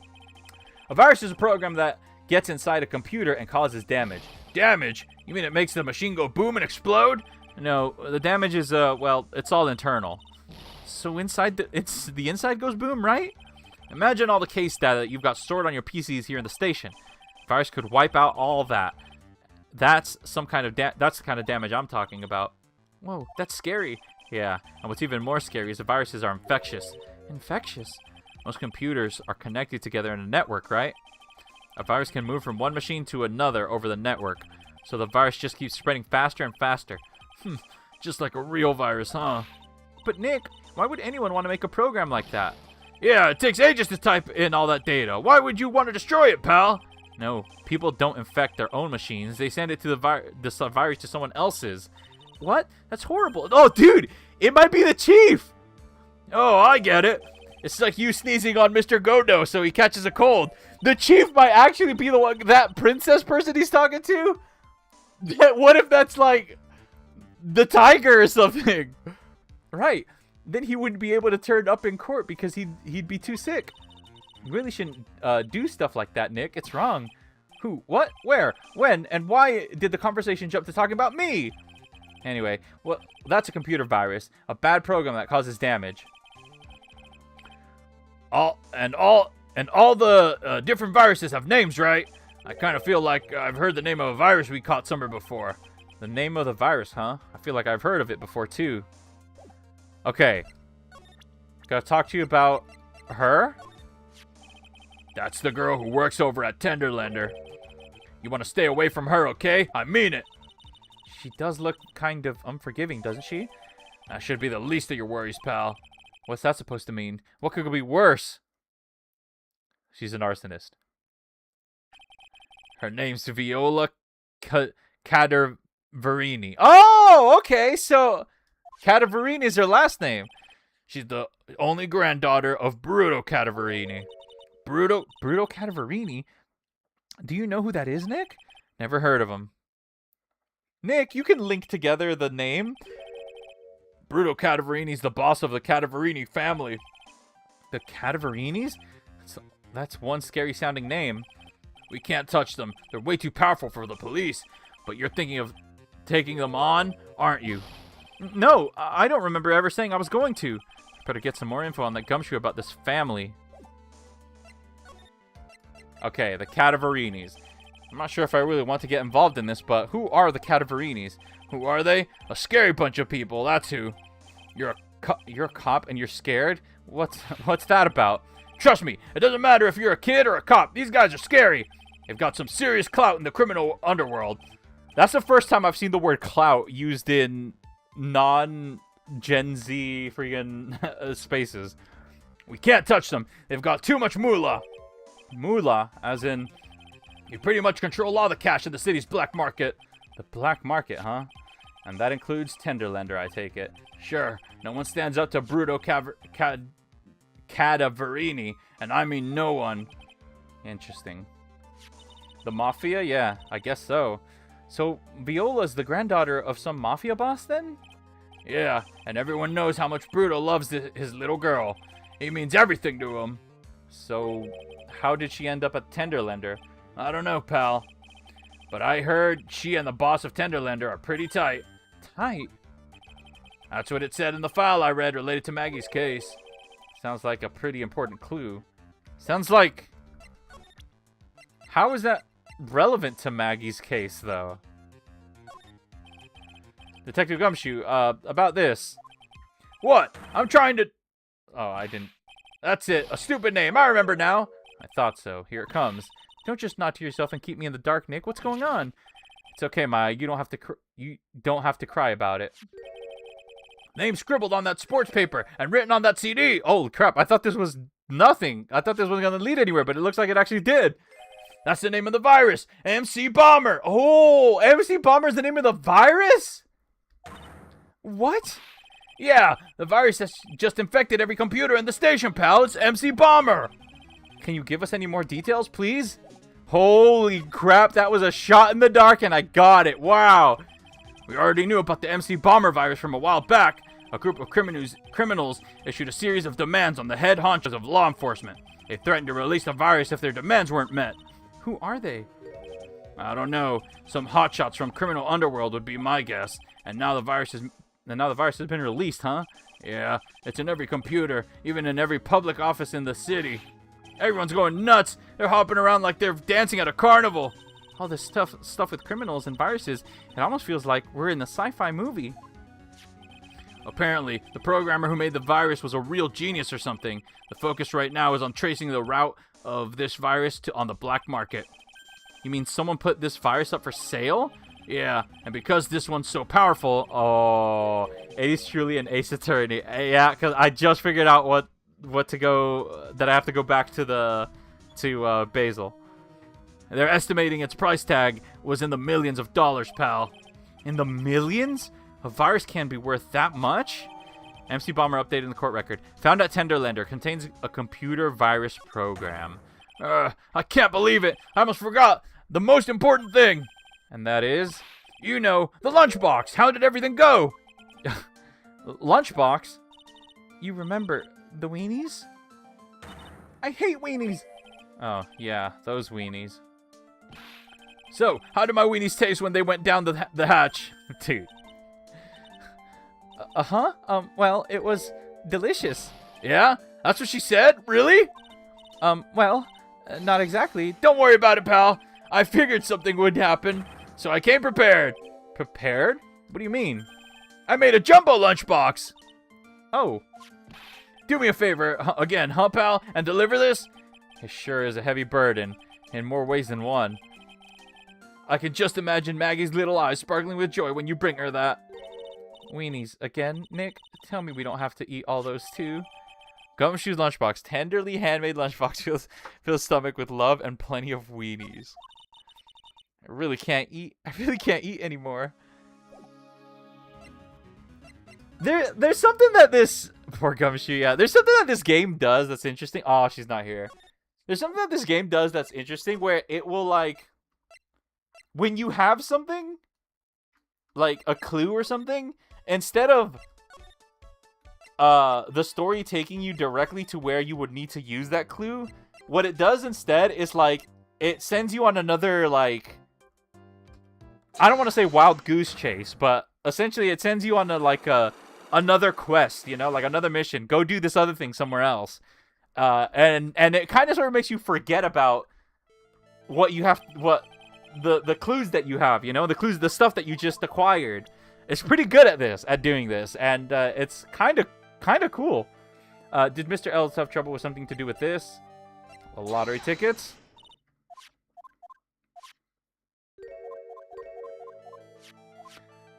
Mr. Ellis gambling wasn't restricted to horse races. The other lottery ticket here. Alright, 1 down, 2 to go. Mr. X's root problem was with someone or something more terrifying and ferocious. It was, crap, what was it? More terrifying and oh, yeah, it was this. That's right. In that case, I think it's time to introduce you to a tiger. And then a tiger.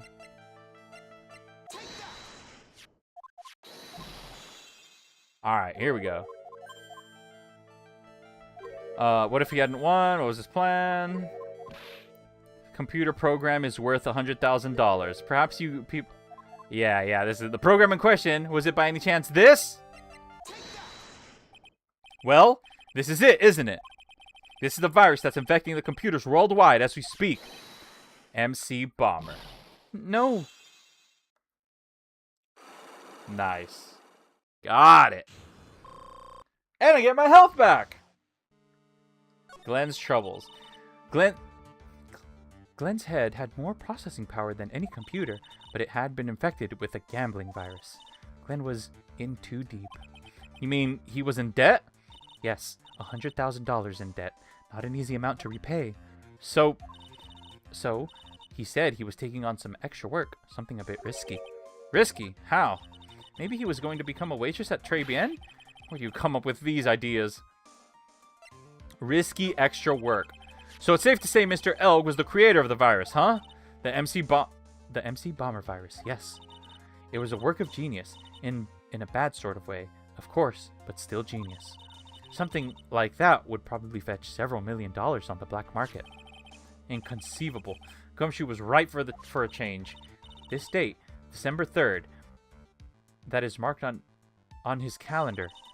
That was the deadline for repaying his debts. Oh! A computer virus made by Glenn Elg, potentially worth millions of dollars. Guess we won't be needing these horse racing tickets anymore. I don't think we should discard clues and stuff just like that, but sure. Glenn Elg's losing horse racing tickets thrown back on the floor. You know what? Actually, I'm starting to realize maybe they do that. Maybe they discard things that we don't need anymore like that to save up on space from when the game came out originally. Use the trash can, Nick. Yeah, Nick, come on. What the hell? Okay. I doubt I can do anything else with her. Kitchen, maybe? I wonder if working at Tribulations would make you much money, considering how the owner is in debt. Yeah, I doubt it. Because no one's eating here. No one's eating at Tribulations. They're just... because it's too expensive. I don't have the thing for her, do I? Maybe I do. Let me try Maggie first again. I mean, I know I just checked, but I'll check again. Okay. Criminal affairs. You don't have anything new? Yeah, you're probably done. Boop boop boop boop boop boop. Très bien. Alright, it's gotta be her, because there's nothing else, I don't think. So... you should be good for Viola? Okay. Alright, I haven't saved in ages. I should save now. Here we go! Do you care about achievements? Kinda, yeah. I could use an achievement. If there's something I can go out of my way to do, then sure. You said that bandage around your head was from an operation. That's right, that's right, that's right. Did the injury in question have something to do with this? Wait, maybe I don't have. Did the injury in question have something... oh, is it this? Well? Donuts? Huh? I baked them myself. Homemade donuts. Have one. What's inside? Jam and... I'm sorry, but I didn't quite catch that. Thanks, but no thanks. I think I'll pass. Guess that was a flop. Ah, damn! I thought I could have gotten it. What happened to this woman for her to have such a huge bandage around her head? There must be some piece of evidence that prompted her to tell me what happened. Now, by fatal injury, Viola's homemade donuts. Get a donut offered. You can present irrelevant evidence. Okay, well I did it. I did it without even you telling me. Now, by fatal injury, you mean you were hurt very badly somehow, right? Did the injury in question have something to do with this? Do I really have the evidence for this? Because I thought the scooter was banged up. I'm like, maybe she had like some kind of accident on it or something. But I guess not. What did she have? You do?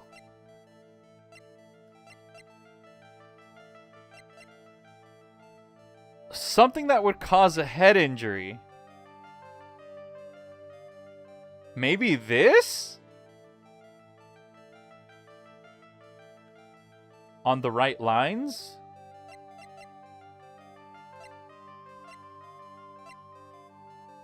Maybe the repair bill is relevant, but maybe not right now.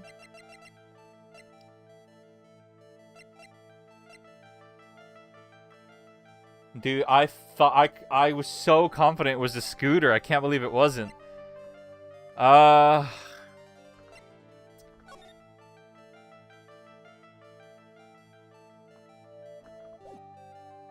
Wait. What even?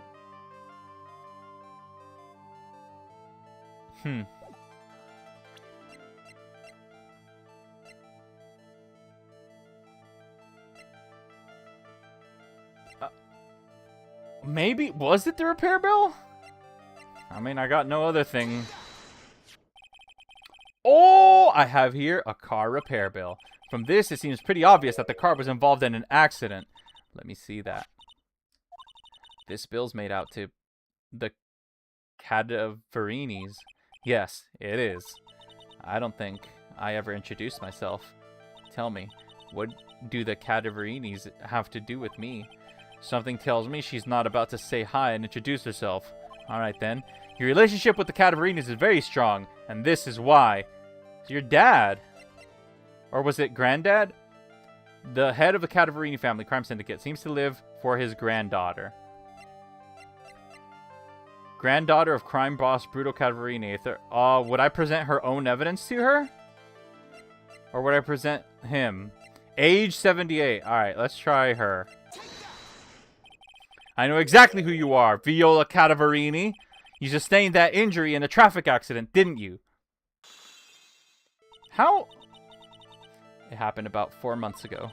I was driving one of our family's cars when someone pulled out in front of me. Oh?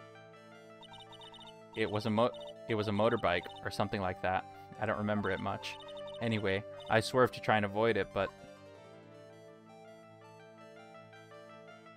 Dang. Wait, maybe that is the moped. Maybe the moped is relevant. I took a blow to the head. A bad one. Yeah, I can imagine. So what happened to the person on the bike? I'm guessing they didn't get away with injuring the Viola Cadaverini, right? I don't know what happened to them. They ran away. Or so I heard. Ran away? If they'd stayed, I'd have... Is it possible? Could the person who committed the hit and run have been...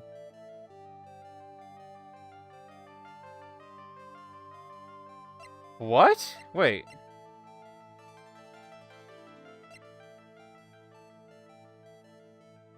Was it him? Surely not. Let's see. No. Probably not. No. Probably not. No, obviously can't be yourself. Maybe. No. Maybe. Screw it, let's try it. It was this man, wasn't it? He was the cause of your accident. Depression jump scare? Depression, you're awake! It was Don Tigre. It wasn't Don Tigre. I refuse to believe it. Holy crap, it was! We collided, the motorbike and my car. But Don Tigre isn't injured at all, is he? It was the tiger who caused Viola to crash. I can feel it. Plus, one of her locks just broke, so she must suspect it was him too. I'm sorry, Miss Cadaverini, but I have proof that the tiger was involved in the traffic accident on his bike. Yeah, now it's the bike. Holy crap! Anti-depression pill. It's not exactly a motorbike, but Mr. Tigre rides around on a scooter, doesn't he? And you'll notice that the front wheel guard is badly damaged. Miss Cadaverini, you know the truth, don't you? Yeah, I'm awake. I'm surprised as well. This repair bill was paid by Furio Tigre. The Cadaverinis have known for ages who caused the accident, haven't they? It's possible. Perhaps. Somewhere inside me, I know that may be true. I knew it. But Don Tigre still saved my life. The operation was very complicated. It was very expensive. How much are we talking? Very, very, very expensive. She seems kind of hesitant about giving me an actual figure. I should back off. Well, anyway, it was the tiger who paid for it, right? After I recovered, Don Tigre told me. He said he paid for the operation because he cared about me. I believed him. Really? But do you honestly believe that to be true? Do you want to know what I think? I think the reason he paid for the operation wasn't because of you, but someone else. What? How's the case so far? It's good. I think I got stuck maybe twice now. I've been nailing it, more or less. The reason he paid for the operation wasn't because of you, it was because of someone else. I guess the granddad? Because he was afraid of the granddad? Perhaps I shouldn't be saying this, but your grandfather, Bruto Cadaverini, controls a lot of dubious cash, right? And you are his beloved pride and joy. Sure, I don't know exactly how much the operation costs, but if you weren't the granddaughter of Mr. Cadaverini, do you think Mr. Tigre would have paid the money? $1 million. Oh! Phoenix might be right. Hey, got my health back. All right, only failed once. The head bandage. Tell me about it. 4 months ago, I was in a traffic accident. That's what I needed. That's why I needed the operation. When I woke up, they told me it was nothing serious. A simple procedure. Oh, really? Well, I guess if she recovered in 4 months, it couldn't have been too big. They said the operation cost $1 million. American healthcare. $1 million bucks? My grandfather ordered Don Tigre to pay. Wait. What's the story if this takes place in Japan? In Japan? Do they have socialized medicine in Japan? Is the story different in Japan? I'm curious now. My grandfather ordered Don Tigre to pay $1 million in compensation. Compensation, huh? It's underworld lingo for paying money to settle a score. It's Japanifornia. Yeah, but like before the game is translated, like what in Japanese, what's happened here, you know? Basically, pay or get into some serious trouble. But $1 million bucks? This has to be related to our poisoning case somehow. He doesn't know how it's related yet. I wanted to believe him. I wanted to trust what Don Tigre said. He said it had nothing to do with my grandfather being Bruto Cadaverini. I wanted to believe he helped me because he cared about me, not about my grandfather. Aw. I think they made an anime out of this or something. They did, I think. I'm pretty sure, yeah. But I knew that really wasn't true. Wow, I'm so sorry. What he did to get the money was evil. He said it was all for me, so I helped him. You helped him? In what way? Here, take these. What are these? Medical papers? I'm Bruto Cadaverini's granddaughter. He had to pay compensation. He was made an offer he simply couldn't refuse. It's Japanifornia after all. In Japan, it's simply a different plot. Yeah, that's what I'm asking pretty much. Like, what was the plot in Japan? Follows medical papers, a $1 million bill for a cranial surgery. Payment was due last year. And on top of that, not only what was the plot in Japan, but why change the plot? Like, what about it didn't make sense? For example, in Japan, Maya likes curry and not burgers. Yeah. Wow, I feel bad for Viola. It's inexcusable. Huh? There are two things that I consider inexcusable. Poisoning and betrayal. Only a coward would hurt people using either of these tactics. Hi, Sean. Is everything all right, Nick? We should get going. Right after we finish our espresso. Yeah. I won't need to convince Viola of anything else, so I guess I can get rid of this. Repair bill thrown into the trash. But repair bill doesn't belong to you, Nick. That's not yours to throw away. You crazy lunatic. Why would you do that? Alright, I'm guessing back to the detention center. Oh. But in other countries, the healthcare is free to the extent, yes. But for complicated surgery, you still have to pay. Oh, really? I have free healthcare, by the way. Lucky you. It's horrible living without it. It's literally maybe the worst thing ever. Hey, bonjour! I have been waiting for you to return. Mr. Armstrong. Oh, we needed to talk to him, didn't we? Good timing. I was hoping to find you here. We'd like to ask you a few questions. Well, he hasn't got anything to say to you. Well, he hasn't got anything to say to you fellas. I knew it.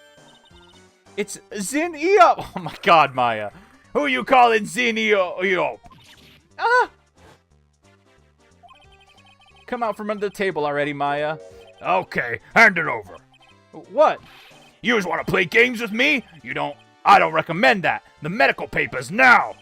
Uh-oh. I think he wants Viola Cadaverini's papers back. You mean this? $1 million medical papers? Why would you flaunt that, Phoenix? That's such a bad move.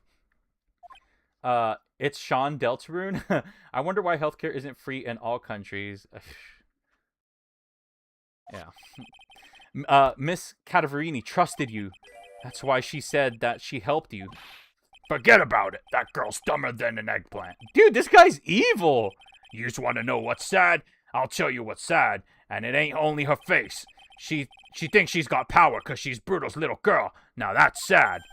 I can't let you have these papers. Tomorrow in court, I'm going to expose what you did to get $1 million you used to pay this off. Are you crazy or something? I don't care if you want to give it to me or not. There's 2 of us here. You got that? 2.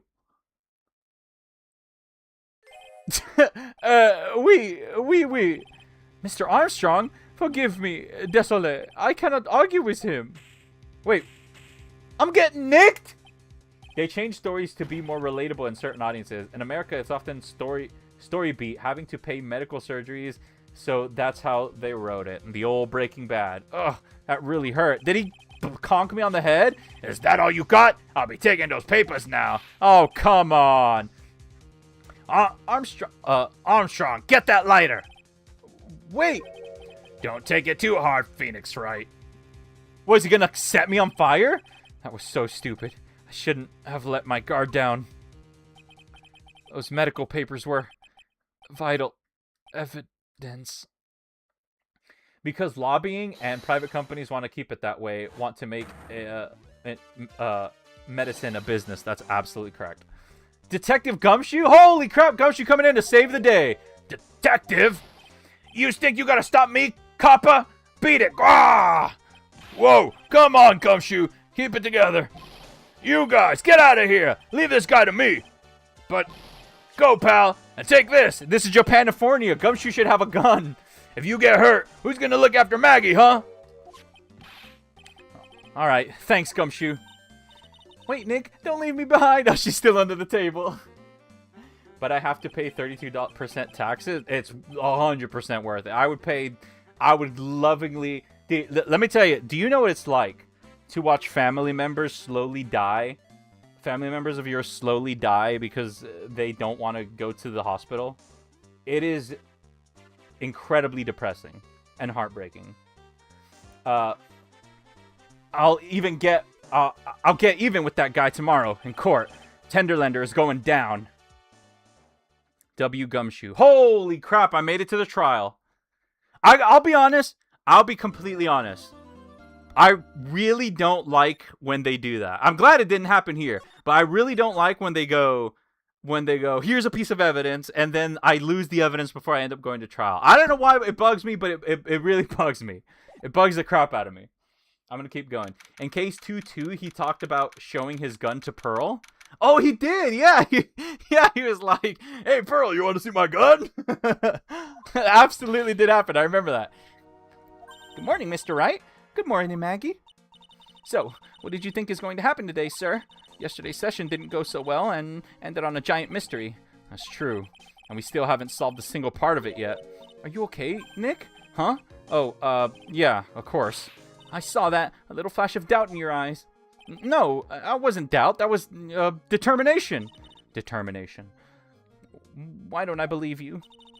It's nearly time, Maggie. You better get going to the defendant's seat. Roger, don't let me down, Mr. Wright. I'm counting on you. Felt that three times? Hey, pal. Hey, Detective Gumshoe. Quit stressing Maggie out. She doesn't need that. How did you know she was stressed? I was watching through the doorway. Oh. You look like you lost the case already. Show a bit of confidence, will you, pal? Here, maybe this'll help. Huh? Have you taken up aromatherapy too? Not in a million years, pal. Don't tell me you don't remember this thing. What is that? I don't remember that thing. Come to think of it, that does look like some of those aromatherapy bottles. This is a small bottle that turned up in Trey Ban's kitchen a couple days ago. Oh, is this the thing that I gave him that I was like, here, examine this and bring it back to me, and he never did? Wow, look at these little bottles. Oh, they're aromatherapy oils. He's got so many, they're overflowing on the floor. Hey, wait a minute. There's one bottle that's different from all the others. Well, what do you know? And it doesn't have a label either. And it doesn't smell. Determination, holy, Undertale, passive. Okay. Yes, it's a reference. So he is armed. Yeah. Never trust Gumshoe to look after kids. We finally got the analysis results back from the lab. Damn! So, what is it? Is it the poison?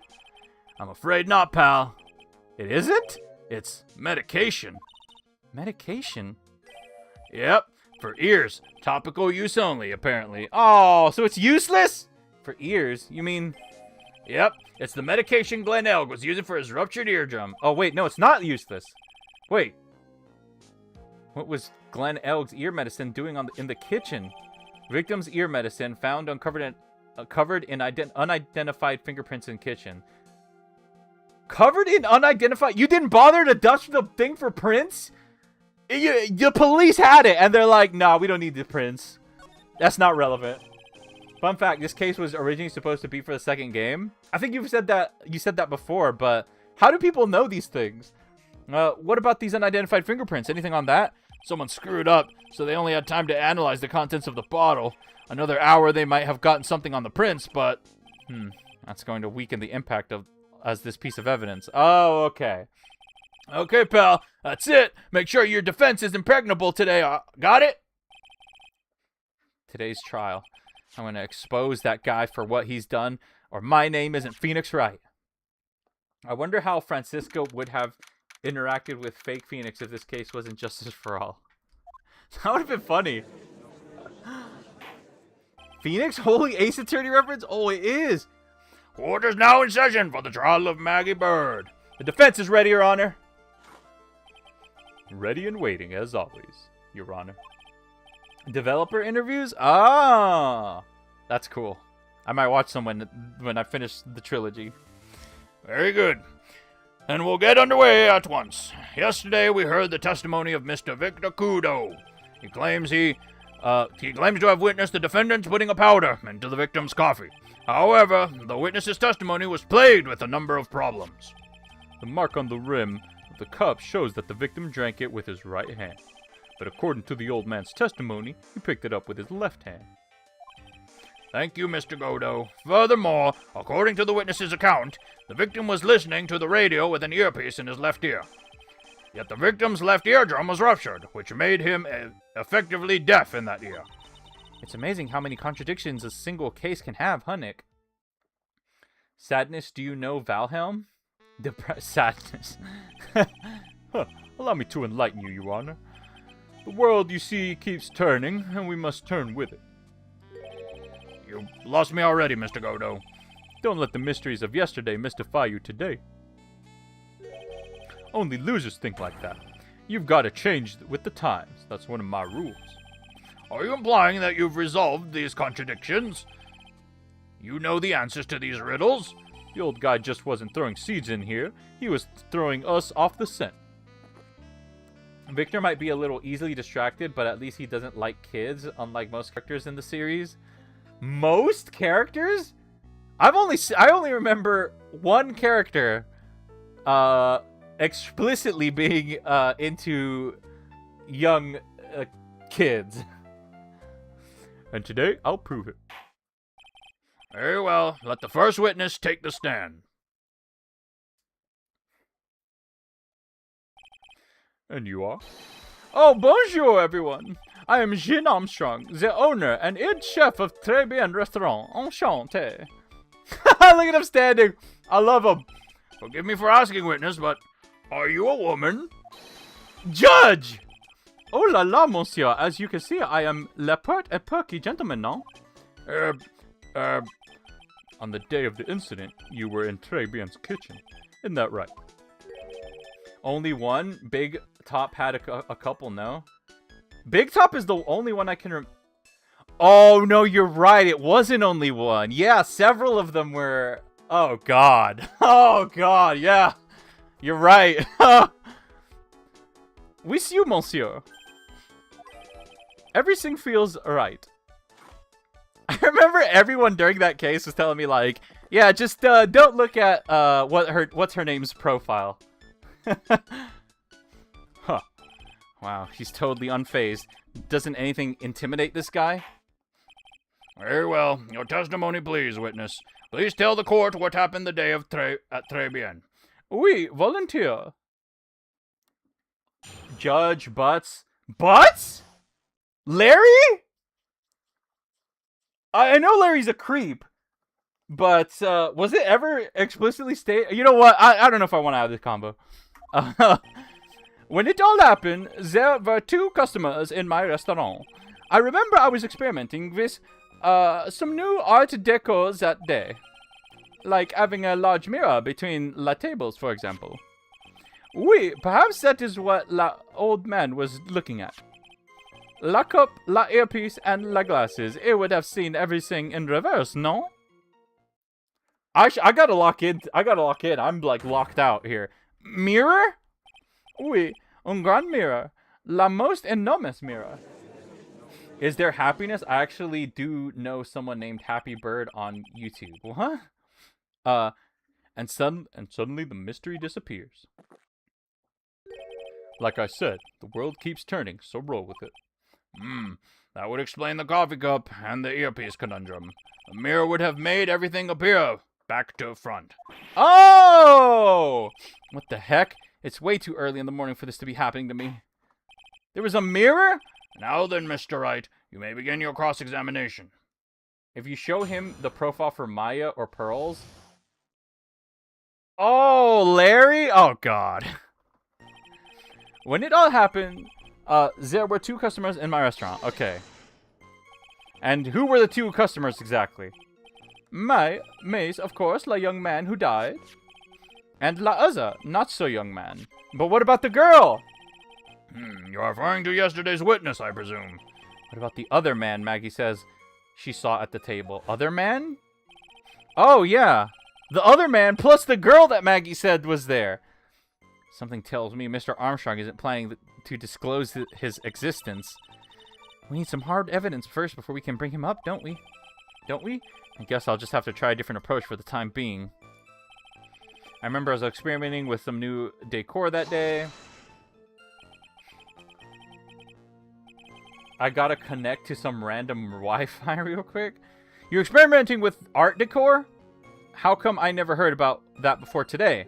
Phoenix, it's not relevant. You are not familiar with the language of interior design, monsieur.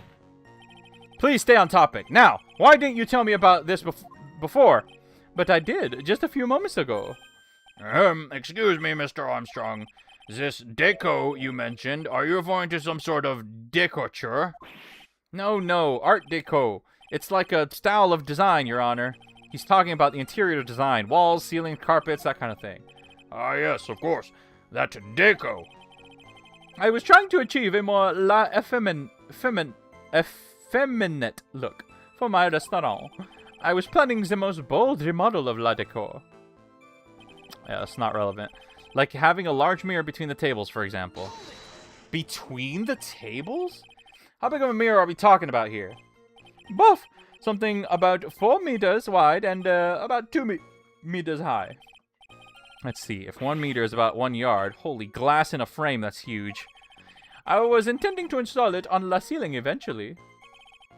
The ceiling? Was there a mirror on the ceiling? I don't remember. No, but I decided not to go through with it in the end. What should I do? Should I ask him more about the mirror or not? Might as well. Press harder. If you really had such a large mirror in the restaurant, someone would have noticed it. But there's nothing about a mirror in Mr. Kudo or Maggie's Bird's testimonies. But... Objection! You didn't ask, Trite. You have only yourself to blame for such sloppy work. What? The mirror was delivered to Trébien the day before the incident. Really? as Mr. Armstrong testified, he was carrying out some design changes. And as it turned out, he didn't actually use the mirror in the end. It just doesn't add up. Even if the mirror was delivered to Tribulation, it doesn't prove that it was in the restaurant on the day of the crime. Huh. If you want to doubt someone, try it. Look in the mirror. I'm sure the person looking back at you will be dubious enough. So the witness yesterday had seen the victim reflected in a mirror. I'm very confused right now, but maybe it'll make sense later. Perhaps that is what the old man was looking at. I always loved his comparison here. Since he's technically American, he doesn't know what a meter is and thinks 1 to 1 is... yeah. Normally, I'd expect people to know the difference between a reflection and a real object. Normally? How does normally come to into this? That's lame, try even for you. Huh? Are you trying to say that if something isn't normal, it isn't possible? Is that it? Where does that leave the porky-headed lawyer and the top-knot chick over there? And the ungodly cool guy with the mask over here? Well, try. Not the hair. I do not have a top knot. Mr. Godot is correct. A lack of normality is no basis for discounting an argument. Bien, logic has won la day. La cup, la earpiece, and la glasses. He would have seen everything in reverse. No? Everything? He would have seen everything in reverse. Oui. Hey, Nick, we should take a sec and think about what old C-Dee said in his testimony. How did he phrase it again? The boy was wearing the earpiece at the same time as the green lens of his specs. No question. You can lock me up if I'm wrong. It was his left ear, without a doubt. And then he used the same hand to pick up the cup, his left hand. If he saw everything he described reflected in a mirror, then everything he said he saw on the left was actually on the right, huh? That clears up all the problems with his testimony, I guess. Or does it? Huh. It's kind of hard to believe everything's the fault of the mirror, but... do you think old C-Dee saw everything through a reflection? If he did, it would explain all the contradictions in his testimony. But that just makes the situation worse for Maggie. There's got to be something in that old man's testimony. We've just got to dig deeper. I don't understand. Dr. Gaster Gaming, what's up? Thinking time? It is thinking time, because I'm completely and utterly confused. Okay,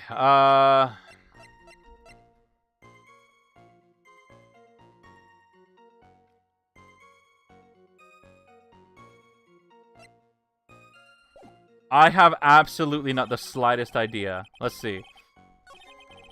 When it all happened, there were just 2 customers in my restaurant. That's not true, but we can't do anything with that yet. I remember I was experimenting with some new art decor that's relevant, but I can't do anything with that. Like having a large mirror in between tables, for example. Can't do anything with that. So it's got to be one of these last 2. Perhaps that is what the old man was looking at, or la cup, la earpiece, and la glasses. He would have seen everything in reverse.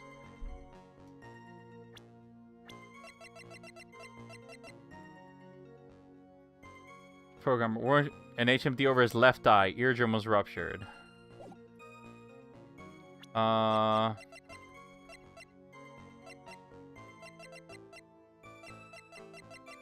What do we have here? Crap. We don't have... Alright, well, let's look at the crime photo. Dang it! You can't see what glasses... You can't see what eye his glasses are on. Since it's been a little while, try to summarize everything in your head. Entry 17, Dark Fountain and crap. Yeah. 17?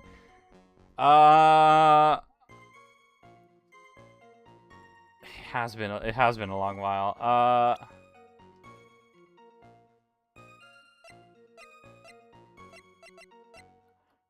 I'm looking for... Oh, wait a minute. The victim got this from the doctor. Oh, yeah. Bag is empty. Where was... Come on. Where was... Time of death between 1:30.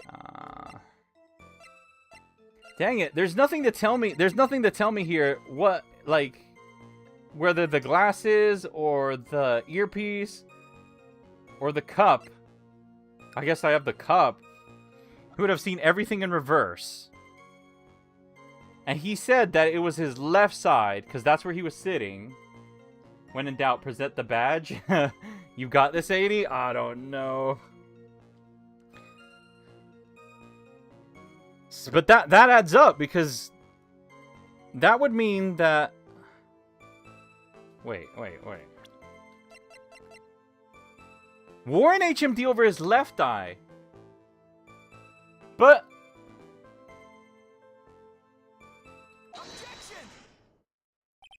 the coffee cup, the earpiece, and the HMD.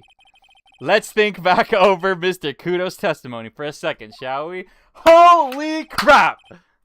The boy was wearing the earpiece on the same side as the green lens of his specs. No question. You can lock me up if I'm wrong. It was his left ear, without a doubt. So, to summarize, we were told both the HMD and the earpiece were on the victim's left side. Now, if Mr. Kudo saw that as a reflection in the mirror, it means both the HMD and the earpiece were actually on the victim's right side. There is an achievement for presenting the badge to everyone. If not, they should add it to Ace Attorney 7 when it definitely comes out. We have to pray. Extrêmement. You see, monsieur, now that you think about it, it is not so hard, no? Unfortunately, that's where we run into a monumental contradiction with the facts. If Mr. Kudo really did see everything in a mirror, why is it that the HMD is now on the wrong side of his head? I'm still confused about how he could see things through a mirror. Like, where was the mirror placed? Order! Mr. Wright is correct. If the witness genuinely observed the victim reflected in a mirror, and we would expect the victim's eyepiece to have been over his right eye. God damn it, I hate when this guy's smiling. How bitter. Try it. You should have a taste of this bitterness. It'll calm you down in no time.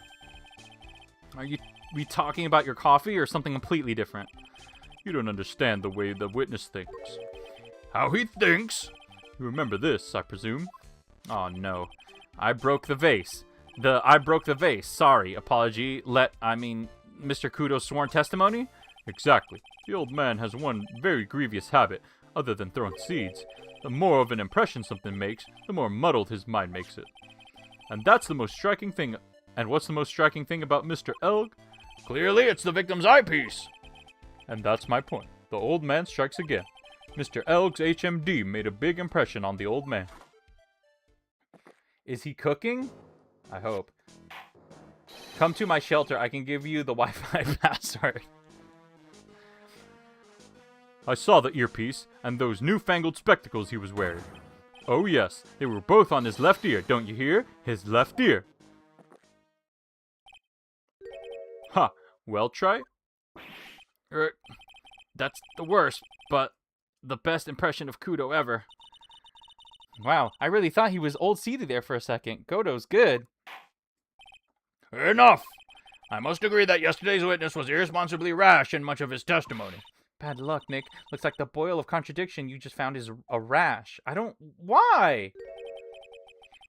Wi-Fi wasn't secure. A mirror can't be beaten by a handful of seeds, nor can it lie. So, what exactly was the old man looking at? Fill us in, Mr. Armstrong. Go on, tell the court. We're all ears. How was the mirror placed? That is my biggest question. Oui, I can explain. Please, if you will look at Le Plans of la Restaurant. Don't leak the entire code for Deltarune Chapter 6. Alors, is everyone sitting comfortably? Chat, are you sitting comfortably? La mirror, it was in the middle of la restaurant, dividing the two halves. Okay, but that doesn't make any sense, because wouldn't it reflect... Here is only one seat from which you could have seen an image of la victim. That was the seat, the table next to the victims. That was where old man was sitting. Wait, what? Who's Victor Kudo here? Is it the V? Because the V is the victim. Oh no, V for victim and W for witness. Okay, got it. Okay. That was the seat at the table next to the victim. That was where the old man was sitting. Okay, so that makes more sense. After the terrible accident occurred, I moved La mirror, so it was not in the way. Okay, so that explains how there could have been another the girl at there too. She was being blocked by the mirror. That she was unseen. Interesting. W's witness. Yeah. But naturally, I did not touch anything else. Great. Now I gotta rewrite everything. You gotta rewrite the code. I see no problem with the explanation we have just heard. From the table next to the victim, Mr. Kudo could have seen the victim in the mirror. But why did Victor Kudo then claim that he sat at the other table? Is this an issue with his memory again? What a naughty little coquette I am, confusing all the men like this. Don't worry about it. I feel like this 100% should have come up in the first trial, but whatever. We can keep up. Except for the guy breaking out in cold sweat over there again. Ugh, I hate that guy. You said you didn't touch anything else apart from the mirror. Are you quite sure about that? Volunteer, of course. Very well. Mr. Wright, your cross-examination, if you please. Alright, let's do this. How's this going to play out? Mirror, it was in the middle of the restaurant, dividing the two halves. So, run this by me again. A mirror was here, correct? Oui. Really? Because I know if I were you, I wouldn't have put a mirror there. There's no way. Look who's talking, Trite. Huh? You're obstructing my interview, among other things. But, this is my seat in the courtroom. Très charm is that it gives you the impression that you're the only customer. Oh, really? Temporarily placing a mirror in that spot would hardly be in the way. Unlike you, Trite. I tell you, monsieur, la mirror was there, in the middle of la restaurant. Dude. Chapter 6 was going to be a beach special, but I guess it's been rewritten now. There's only one seat from which you could have seen an image of la victim. Is that true? And where would that be? Oh la la, look how you've leaned towards me. I always attract the younger boys.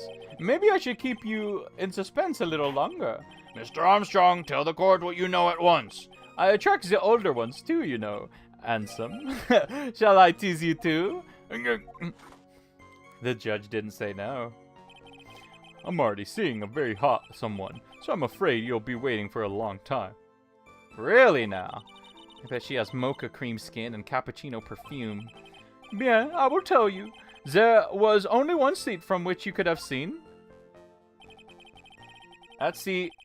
Okay, so that other one was irrelevant. It was seat at the table next to the victim. That was where the old man was sitting. By the way, someone had an issue with Survey Program Book 5, and when they ended it, they got sent to continue to next chapter page for some reason. What? So why can you only see the victim from that particular seat? Mais, monsieur, it is obvious, no? If you look at the plans, you will understand. Because there's no other seat possible.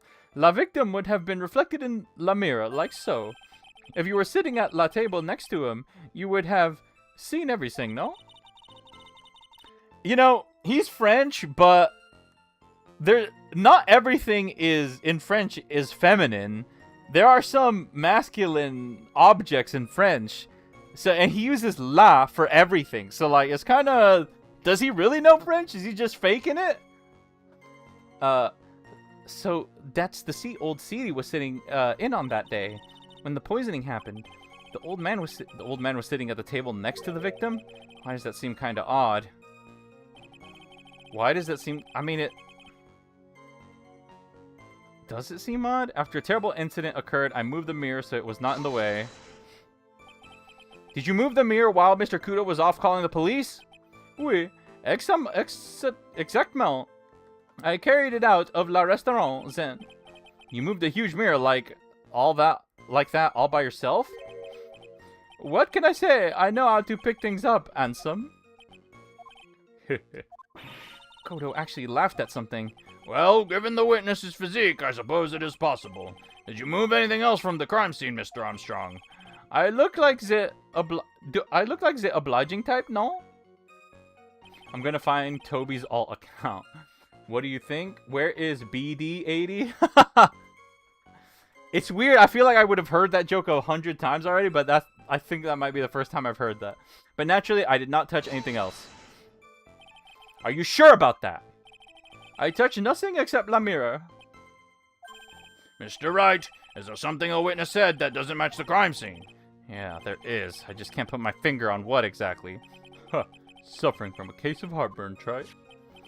Oh, I have just the thing for that. An oil with golden myrrh and frankincense. Add a few drops to your coffee and voila, enjoy. Focus, Phoenix. Breathe. I need to ignore those two and just find some evidence. It's pretty strange though, isn't it? I mean, nobody's mentioned anything about a really large mirror. You didn't think someone would have, but Maggie didn't, and neither did old Seedy. And the only logical explanation is that there was no mirror inside Tribulations that day. Now I've just got to prove it somehow. Okay. First I see of it, in the A-Dee must imply that there are 26 unique Ds. Wow. If you're English. Okay, alright. So he claims he didn't touch anything that day. That's the one I'm going to guess that it's pushing me towards. So. Oh, could it be this? How did this get from the victim's seat to behind the cabinet? It might be the sports paper. Is there anything else that it could have been? Anything else that he could have touched? Not the coffee cup. I mean, he could have touched the lottery ticket because the victim had it. Suddenly it disappeared and turned up in Maggie's clothes. It would have made sense. I mean, Maggie was passed out. Does A-Dee exist, A-Dee? No.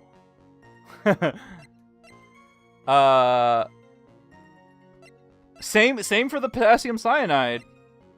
Same for the medicine. The fingerprints could be his. But right now, the only thing I can prove, or sort of fairly prove, is maybe this. Need proof of him taking something? Objection! Crap! Your Honor, that statement contradicts this evidence. It does? I don't see anything contradictory. Huh? Really?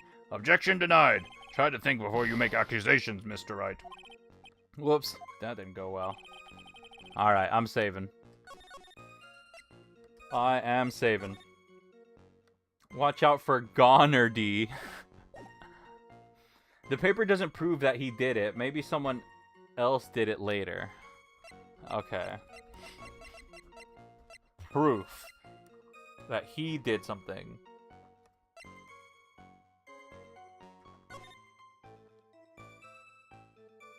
I don't think the crime scene photo tells me anything.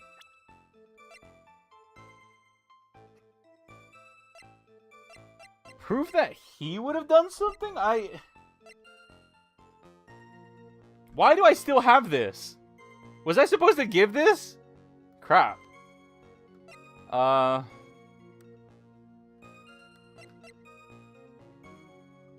Nah, that medical papers don't seem relevant right now. Crap, I don't know.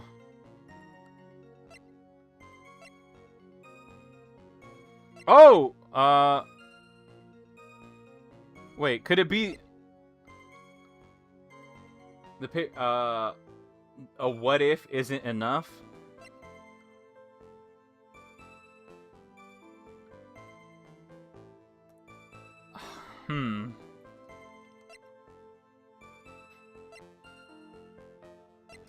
Is it something here? No, because I assume the police took this photo, so this would have to have happened after the mirror was supposedly moved.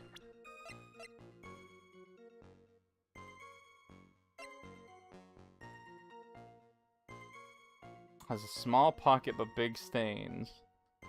I don't think it's that. Don't think it's that.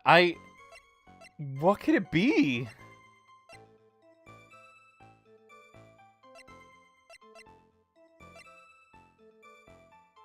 I don't think... I mean, on loan from Maya recovered in the kitchen of Trey Bien. I doubt it's the Magatama.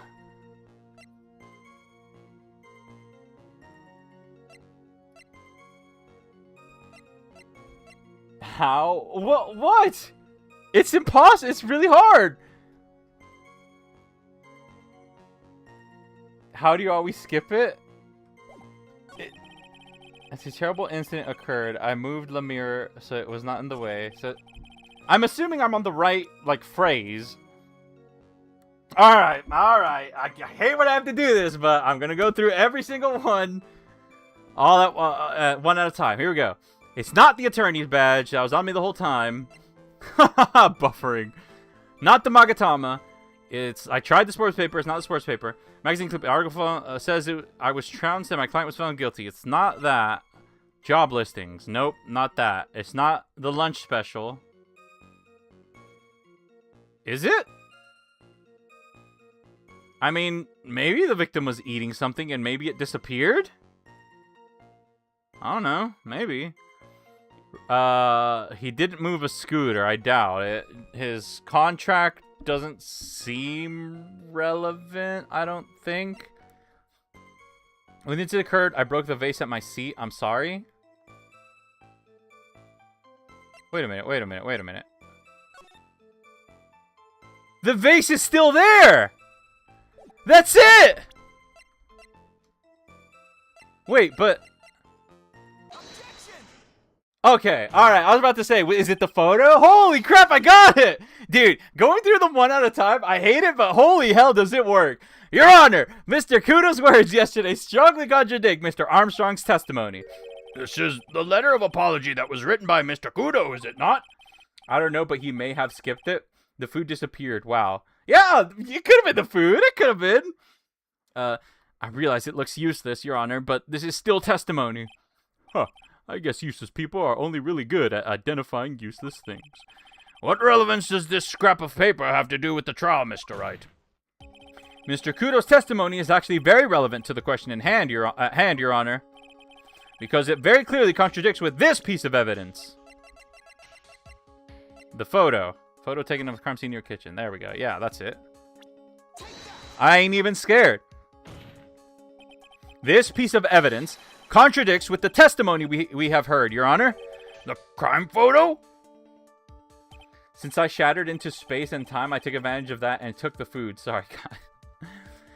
Yes, this photo clearly shows something that theoretically should not exist. What on earth do you mean by that, Mr. Wright? Should not exist? Huh. Sounds like you're describing yourself, Trite. Now then, if the defense would please clarify its statement. Oh, really? What is something that should not exist in this photo? Why are they going so in-depth for this? Why? Weird. There is one thing that was clearly demonstrated by yesterday's testimony. Mr. Kudo broke the vase that was on the table where he was sitting. And yet, as the court can see, there is an unbroken vase on the table next to the victim. Why? Because Mr. Kudo was not, in fact, sitting at the table next to the victim at all. I knew that testimony from Kudo would have come in handy at some point. Don't be an idiot, Trite. That's impossible. That seat's the only one Kudo could have seen the victim's reflection from. He didn't see the reflection. Exactly. There is only one conclusion we can draw from this contradiction. There was no mirror in Trey Bien that day. Your testimony, Mr. Armstrong, is an elaborate lie. Mon Dieu! So you don't spam evidence as easy? Don't try and confuse the court, Trite. Obviously, the witness cleaned up the vase, while the police were taking their time getting to the crime scene. Yeah, the witness cleaned up the vase and put it together with glue. Unfortunately, Mr. Godo, that doesn't quite work for me. Mr. Armstrong already testified to the contrary in his own words. I did not touch anything else except the mirror. Ooh. Damn. Well, witness, what do you have to say for yourself? I was right. There was no mirror in the restaurant that day. In light of this revelation, we return back to the original problem. Why did the victim have an earpiece in the ear in which He couldn't hear. Huh. You only get one shot in life. There's no turning back. If you want to claim that mirror wasn't there, Trite, then this problem is all yours. How do you explain what the old man saw? I'm gonna save. Armstrong got the what from Asgore? Oh, never mind. If I can answer this, then I'll be that much closer to the truth. I can feel it. Are you going to be okay? Can you really solve this contradiction, Nick? There's more than just this one contradiction, Maya. What do you mean? Remember what Maggie told us? There was another man at the victim's table, and there was a sample CD on the victim's table. It all flies in the face of Mr. Kudo's testimony. And I think I know the reason why nothing in this case is adding up. Do you, Nick? Because I don't. Well, Mr. Wright, let's hear your answer. Yes, Your Honor. Or, I mean, maybe I do. The reason behind all the contradictions in Mr. Kudo's testimony is simple. Mr. Kudo made a mistake. The ear doctor made a mistake. The victim was a phony. What? None of these seem like they're correct. I'm trying to say, well, Mr. Kudo making a mistake doesn't seem like it'd be plausible. I mean, okay, no, that's well, I don't know. He's pretty sure. He's when the way he speaks, he's pretty sure about. He's pretty confident in the things he says. So I'm gonna skip that for now. The ear doctor made a mistake is weird.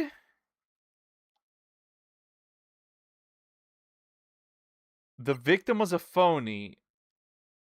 That doesn't make any sense, but maybe because it doesn't make any sense, it's the right call. So, screw it. Let's try it. This case is riddled with contradictions, yet there's one very simple answer that clears them all up. And what is that? The incident Mr. Kudo witnessed and the incident the victim experienced were two completely different events. Holy crap. What? Yes, the victim that Mr. Kudo saw wasn't Mr. Glenn Elg at all. It was an imposter, a phony pretending to be Mr. Elg. What? Obviously, unlike the victim, there was nothing wrong with the imposter's left eardrum. That's how he ended up wearing the earpiece in the left ear by mistake. Oh. He had to drink so he could spit it out. Order in the court. Settle down or I'll clear the courtroom. White Gramps, why don't you clear out of here, huh? What did you just say? Trite, are you saying that what Mr. Kudo saw was a setup? Yes. Someone pretended to be Glenn Elg and acted out the whole coffee poisoning. All for the express purpose of creating a witness out of one Mr. Victor Kudo. Get real, Trite. Why would anyone want to do that? Isn't it obvious? The thing Mr. Kudo was most insistent about, his testimony was, the serving girl brought him a Javachino, but she put something in it. That serving girl's right there in the defendant's chair. I remember her well. It's so hard to believe, but... Yeah, how did she get to him when there was a mirror there? There was one, and only one reason, to show Mr. Kudo this fake poisoning. To show Maggie Bird in the act of poisoning the coffee. Oh, it's Violetta! That's Violetta! Are you insinuating that the waitress in the old man's story was fake as well? It's true that there were no other customers in that restaurant at the time, but... It's also true that the chef was there. He would have noticed what was happening. That's right. Well, witness, if your restaurant really was the scene of such theatrics, you would have known about it, correct? Oh la la! This is most difficult for me. No, it's quite simple. All you have to do is testify. You are under oath, after all. Was there, in fact, a phony at Tres Bien that day? The defense demands that Mr. Armstrong tell the whole truth about what happened. The defense's request for additional testimony is accepted. You will accurately explain in detail the events in the restaurant that day. Oh, oui. Dude, this guy's a liar. In the restaurant. What are you going to say now? La victim, Monsieur Egg, came to my restaurant alone. I remember la old man arrived not long after him. There were no other customers. I kind of like this case, I'm not going to lie. When he got word he won la lottery, Mon Elg became very excited. It was approximately 5 minutes later that la poisoning incident occurred. No, there were no time for a phony to do la acting. Okay, so he's still going with the story that there wasn't a phony. Just so we're clear, there was no mirror in the restaurant at all. Je vous demande pardon. Please forgive me, Your Honor. I lied because I wanted this mess to be cleared up quickly. Just now noticed? Just now noticed what? What you have just done is committed perjury, Mr. Armstrong. I will decide how to punish you later. Oui. Dang, is that the first time someone has lied in the courtroom? For now, I mean, is that the first time someone has been caught in the... Okay, you know what? I'll just stop talking. For now, we will hear your cross-examination, Mr. Wright, if you please. He took that perjury charge a bit too well. But I'm guessing he'll be... Is that the first time that someone's been caught by the judge lying? But I'm guessing he'll be in more serious trouble after his cross-examination. That he's a big stinky liar? Oh, yeah, that is... I have just noticed. I wanted this guy to be good. La victime, Monsieur Elg, he came to my restaurant alone. Lotta, I'm pretty sure? Really? Oh, I like Lotta too. He was alone at his table as well? Oui. I saw him from la kitchen. Yet the defendant, Miss Bird, remembers it differently. She swears there was another man at the victim's table. Judge is finally acting like a judge. Hell yeah. Huh, unfortunately for you, Trite. Yesterday's witness also testified that the victim was alone. You know, seeing you squirm like that reminds me of a certain coffee's bittersweet bite. What kind of coffee has he been drinking? It's not coffee, it's love. It's love that's bittersweet. Hearing Maya say that makes her seem wise all of a sudden. Okay, that seemed irrelevant. Remember, the old man arrived not long after him. They're plundering my shelter? By old man, you mean Victor Kudo, correct? Oui, he comes often for my special coffee. I drank your coffee once, Mr. Armstrong. It was special, I'll give you that. It's worth a sip just for the experience.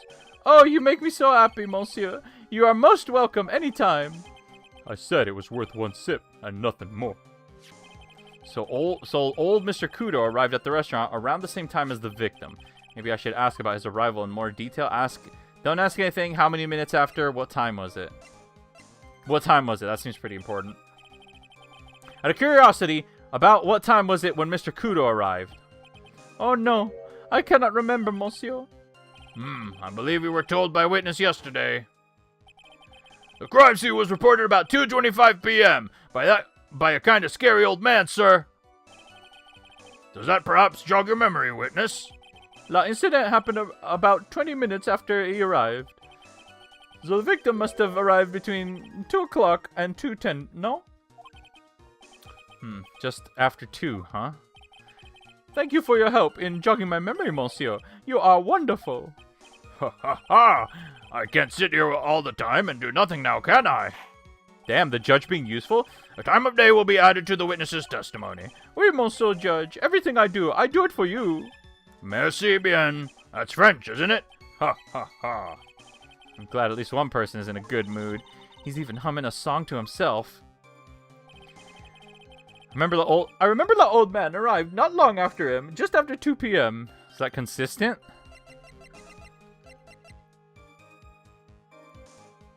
Time of death was between 1:30 and 2:30. He arrived after 2. Do I have a more accurate time of death? I don't think I do I? 'Cause it would... I mean, he's not gonna arrive and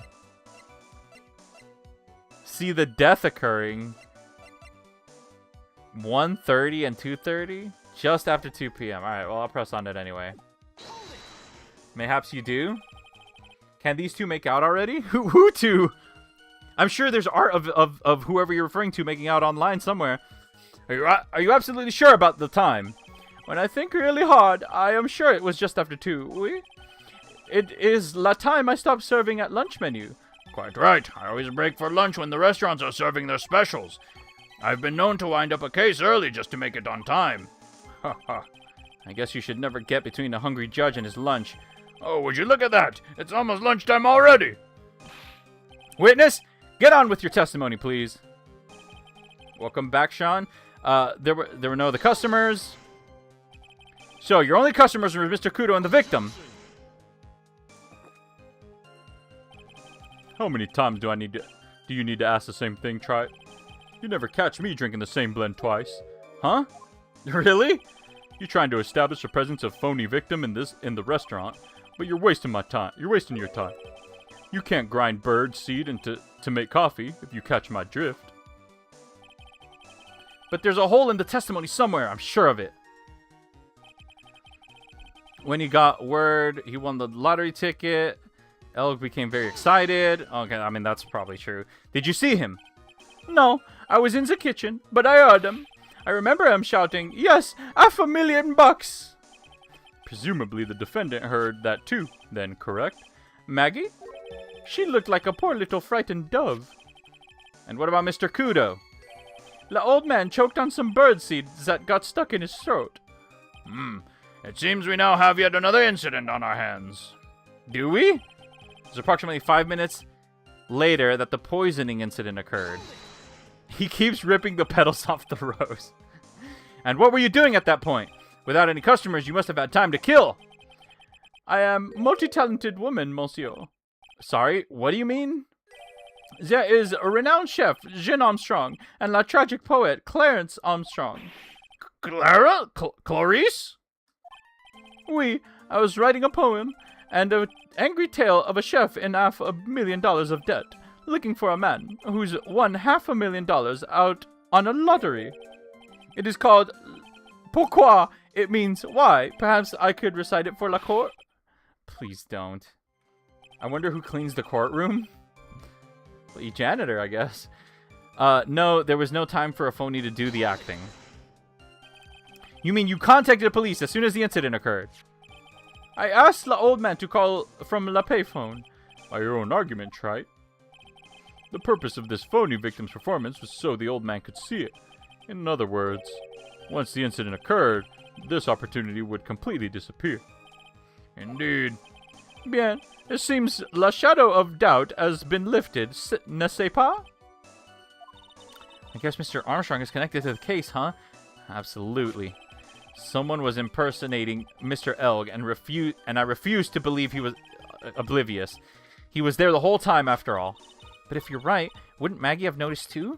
She fell unconscious when the incident occurred, remember? Ah, you mean that's when the phony staged his act? We'll know for sure once I find a hole in his testimony. But how could they have known that she was gonna fall unconscious? Unless Maggie was poisoned herself. Probably the same guy who throws confetti, Gumshoe. Okay, so I remember the old man arrived not long after him, just after 2 p.m.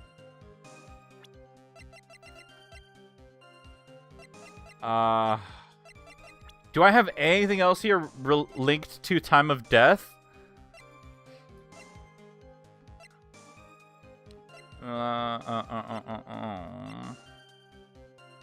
Time of death was between 1:30 and 2:30. Wait, is there oh man, I was hoping there'd be a clock in this image. Coffee cup contained potassium. Win lottery ticket for. Oh! Wait, no, I know what it was. It was, it's... Experience the most thrilling 10 minutes of your life every Monday at 1:30 p.m. Could this be it? I think that's it. Because he must have been listening to that radio. Oh. Oh, yeah! I'm afraid I finally got you, Mr. Armstrong. Koi? What do you mean? At the time in question, the victim was listening to the radio with his earpiece. Who's stronger as a lawyer? Hugaruma or Phoenix. I don't know who Hugaruma is. The show he was listening to was Millionaire Radio. Each week, okay, I'm gonna be real. We don't know for a fact that he was listening to Millionaire Radio, but it worked, so I guess he was. Each week, they announced the winning numbers of the $500,000 lottery ticket. Oui, that must be the show Mon Elg was listening to. Probably Higuruma, but Phoenix has some insane feats. I can't see any problem with this testimony, Mr. Wright. I wonder. You say the victim arrived at your restaurant after 2 p.m., correct? Oui, I am sure of it. I remember it perfectly now. I know it was that time because I had just finished serving a lunch menu. Get to the point, Trite, if you have one. That show is broadcast live at 1:30 p.m., and it claims to be the most thrilling 10 minutes of your life. It's on the air at 1:30? Now, supposedly, the victim made some noise when it was announced that he had won. Oh, he's crying. He's pulling the pedals out. And yet, I don't believe his cry of joy could have occurred after 2 p.m. Because that show had already finished more than 30 minutes earlier by that point in time. No! A-Dee proving why he has a badge? Hell yeah. It's cardboard.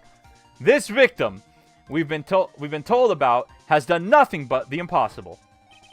Listening to the radio with a ruptured eardrum, catching a show that was already over. There's only one conclusion you can draw from these facts. The victim was an imposter, acting out a poisoning 30 minutes after the real murder. Damn, Phoenix! Yes, there was 2 Glen Elgs in Tribulations that day. The real Glen Elg, now dead, having been poisoned by the real killer, and the phony Glen Elg, acting out the events for Mr. Kudo to witness. It certainly seems that way.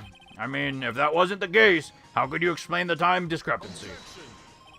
Quite a performance, Trite. You were almost on a roll. But sadly, you lack the rock-hard foundation of rhythm to build your song. What is this? Music Theory 101? Let's recap. According to your imaginative theory, it's now just after 2 p.m. Alright, how's he gonna crack this? The phony Elg is performing a play for the benefit of Mr. Kudo. It's still playing this theme, so Phoenix must have something up his sleeve. How do you explain, then, where the real Glen Elg is? Yeah, that's a question for sure. I don't believe I have to spell this out for the court. However, at that time, the real Glen Elg was already dead. That's certainly the obvious conclusion. But where was his body? Thank you, Trite. That's exactly what I was hoping you would say. What? Now, I presume you can prove this theory of yours. Can you explain where the missing corpse went to? The missing corpse? According to the old man's testimony, there was only one other customer there. If that customer was the phony Glen Elg, then where did the killer hide the body of the real victim? I'm gonna ace this attorney. Hell yeah. The prosecution has a valid point, Mr. Wright. If your theory is to stand up to examination by the court, you must provide us with the proof by answering the prosecution's questions. Where did the killer hide the body? Yes, Your Honor. No conjecture, Trite. Let's hear some facts for once. Show the court a piece of evidence that proves where the body was hidden. Aw, crap. Aw, crap. Aw, crap. Evidence? What's with the intense pressure in here all of a sudden? I thought I had him with that contradiction. But he's turned it all around and backed me into a corner instead. Well, Mr. Wright, the court will now hear the defense's theory and evidence. First, where was the body of the real Mr. Elg concealed? Outside Tribulations, inside Tribulations. How on earth would I know this? Do I have any clues to tell me where his body was stashed? Oh! Wait, I have one theory.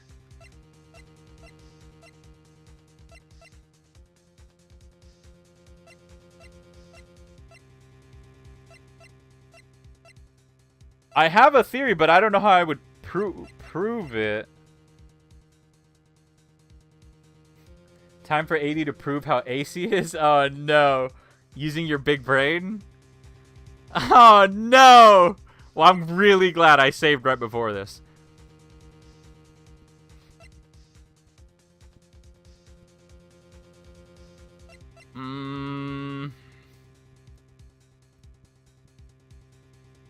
Crap. Okay, now I have two theories. Trabian's floor plans.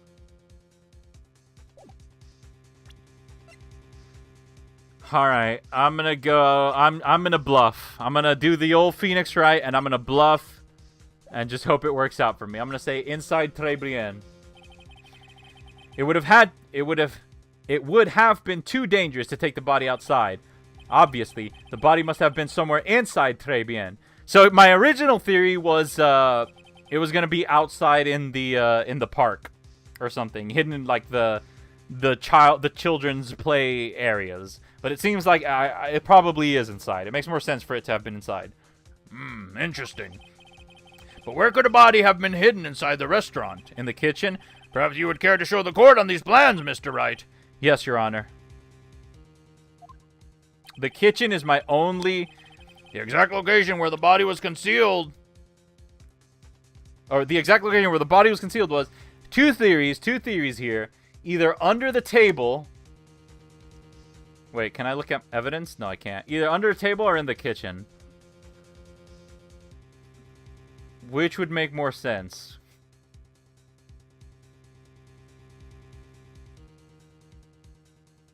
I'm gonna go with kitchen.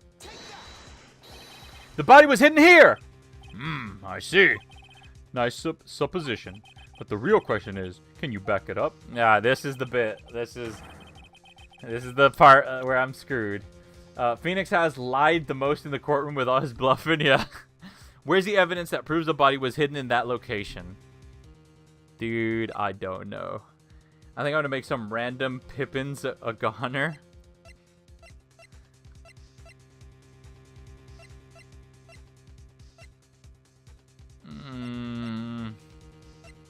Dude, this one's hard.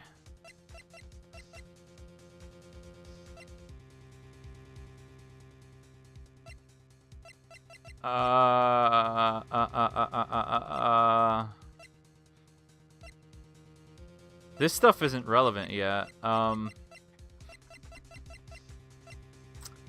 got nothing. I got nothing.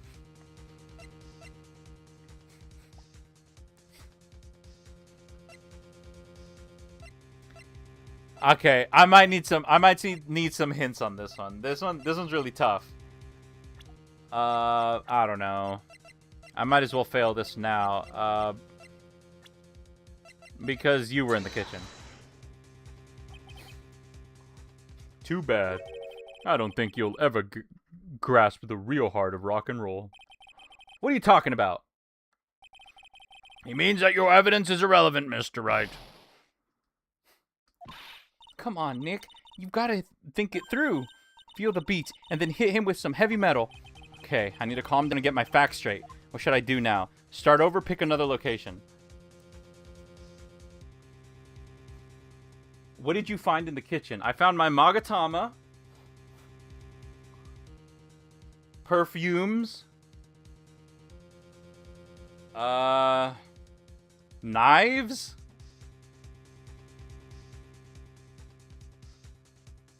And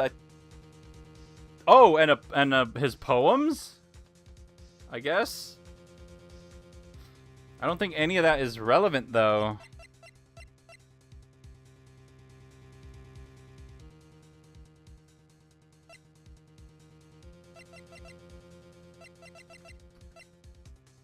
What evidence from here did I pick up that was from the kitchen, I guess?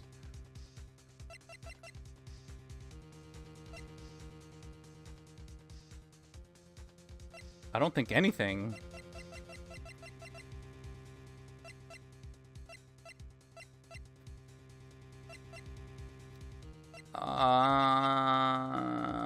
Picked up from a bench, Batman Square. No. I don't know. I genuinely don't know.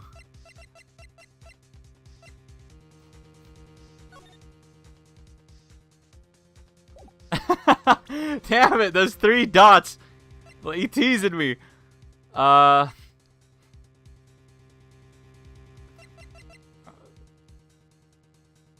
Look at everything. I don't think I'm gonna. I don't. If I go through them all one by one, it's not gonna click for me. What did I grab from the kitchen? Tourney badge. Recover from the kitchen and Trey Bien. Is it just wanting me to accuse him of being a thief or of being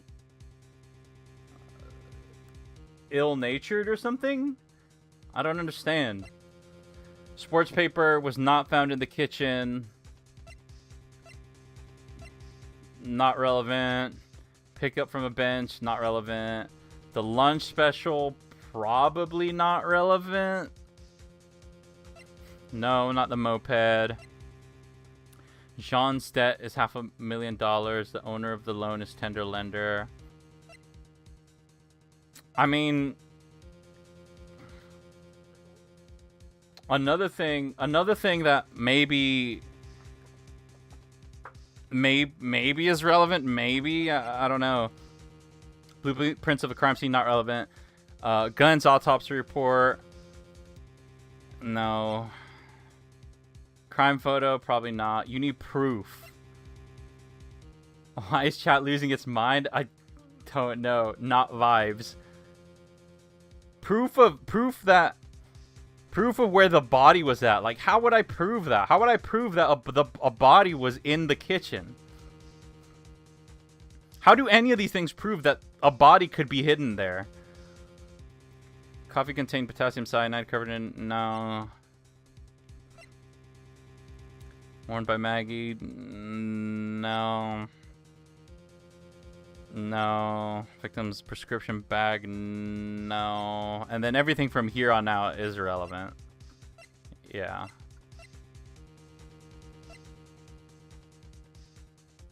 Oh, is it? No.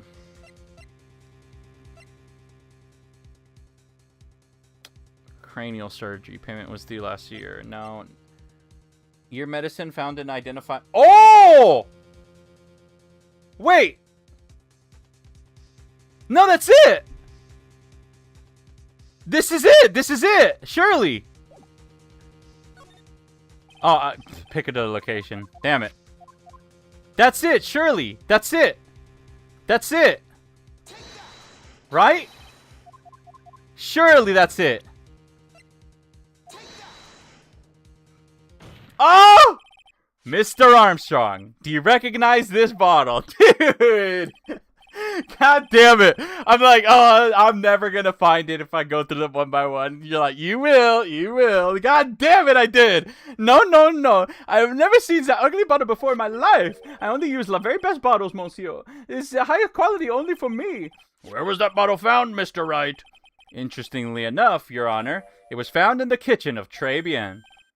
Eh? Quoi? I only ever use the bottles from my aromatherapy oils. But this bottle doesn't contain aromatherapy oil, Mr. Armstrong. No, it contains medication. What kind of medication? I'm sure everybody remembers, don't they? That Mr. Elg visited in that word clinic and was given medication on that day. You can't be serious. The defense had contents of the bottle analyzed, and I have the lab results here. The contents of the bottle match a prescription that was given to Mr. Elg. Bruh. I'm enjoying the stream. Thank you. I'm trying to make it as entertaining as I possibly can. Do you, Dr. Caster Gaming, have you played this game before, or any of the Ace Attorney games before? Glenn Elg's murderer hid the body in the restaurant kitchen, at which time this bottle fell out of the victim's pocket. Mr. Armstrong, when the incident occurred, didn't you say you were in the kitchen? Mon Dieu. Yes, you know what I'm about to say. It was you who hid the victim's body. You did a fine job of pretending to defend my client, Maggie Bird, however. You were setting her up to take the fall behind the poor girl's back. Order, order! This is an extraordinary development. Witness, did you murder Mr. Glenn Elg? Never! I could not do such an horrible thing. What the... No! Wait, what the... He's erupting? What? Oh my god, he's down in his Joe. Mr. Godo! The bitterness. Every time I like to. Always down a mug of coffee. That's one of my rules. Do you have the slightest idea how many cups you've had by now? And I'd like to do the same to the person who lied to me. I'd like to take them down with my empty cup. Listen up, chef. How about a brand new flavor in your ear?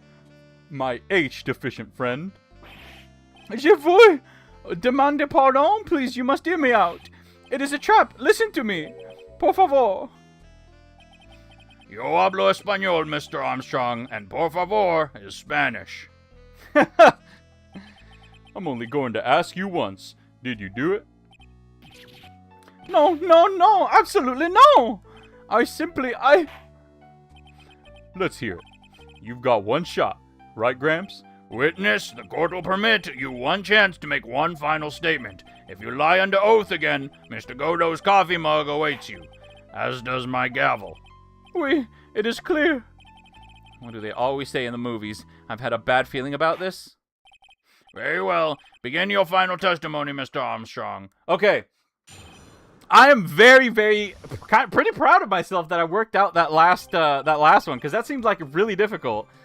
It is true. I hid la body in la kitchen. Dude, he's just a liar, man. A man forced me to do it. I had no choice. I had to go along with him because there was a reason why I could not refuse. But I did not kill him. I swear it. You must believe me. I'm gonna drink some water, y'all. It's hot. You were forced by who?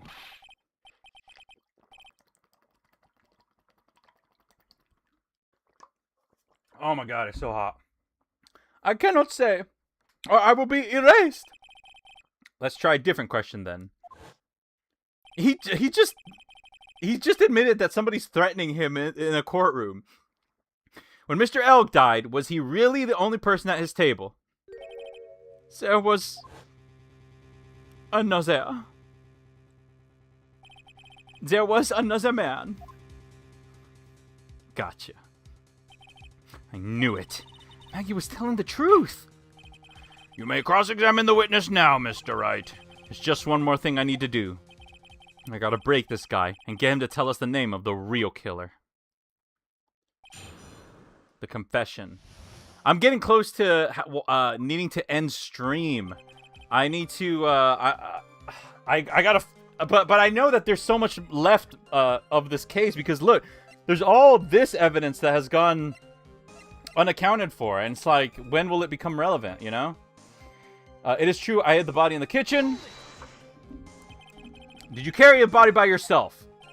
Oui, I carried him. I carried Maggie too. You carried Maggie? Maggie too? Recess soon? When she saw la victim collapse, she fainted. I could not leave her there. But why did you hide the bodies? This is the first half?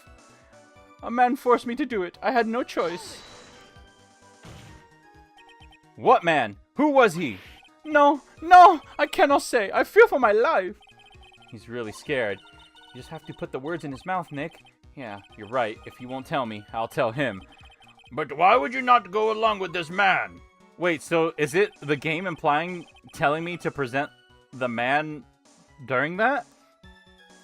I had to go along with him because there was a reason why I could not refuse.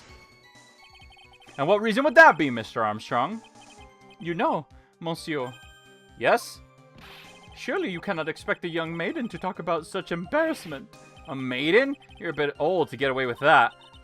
And a bit too male. I can't finish the cross-examination without establishing his reason, so I'll just have to prove it with evidence. There's multiple things I feel like I can hit him with. But I did not kill him. I swear it. You must believe me. So, you are claiming that all you did was hide the bodies. Is that correct? Oui, that's right. If we were to believe you, Mr. Armstrong, you must tell the court everything. You must make clear the identity of the man who ordered you to do this. He's already confessed this much. You might as well stop dancing around the real issue. Yeah, but he really doesn't want to tell us who the killer is. Then suck it to him, Nick. Yep, that's not a bad idea. Alright, so let's try along with him because there was a reason why I could not refuse. It's because of the debt. It's because of the debt and the... Do I have to present two things? This is strange. will be weird to finish this case and the beginning of case 4 in one stream. Are you trying to make me stream longer?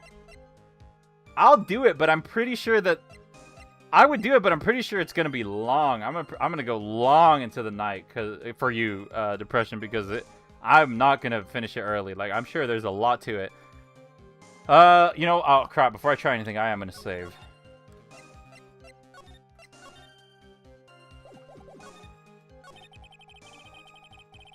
It's gonna be a little longer. Yeah, it would be like crazy longer.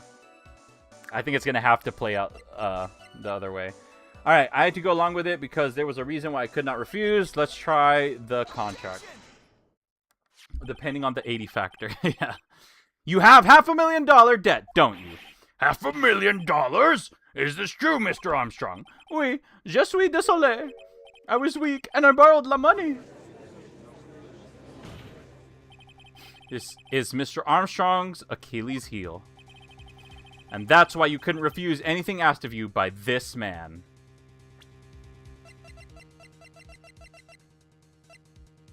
Furio Tigre. Aim for recess? Okay. A $500,000 loan from a black market loan shark. And you had no way of paying it back, did you? That's why you were forced to do anything this man told you.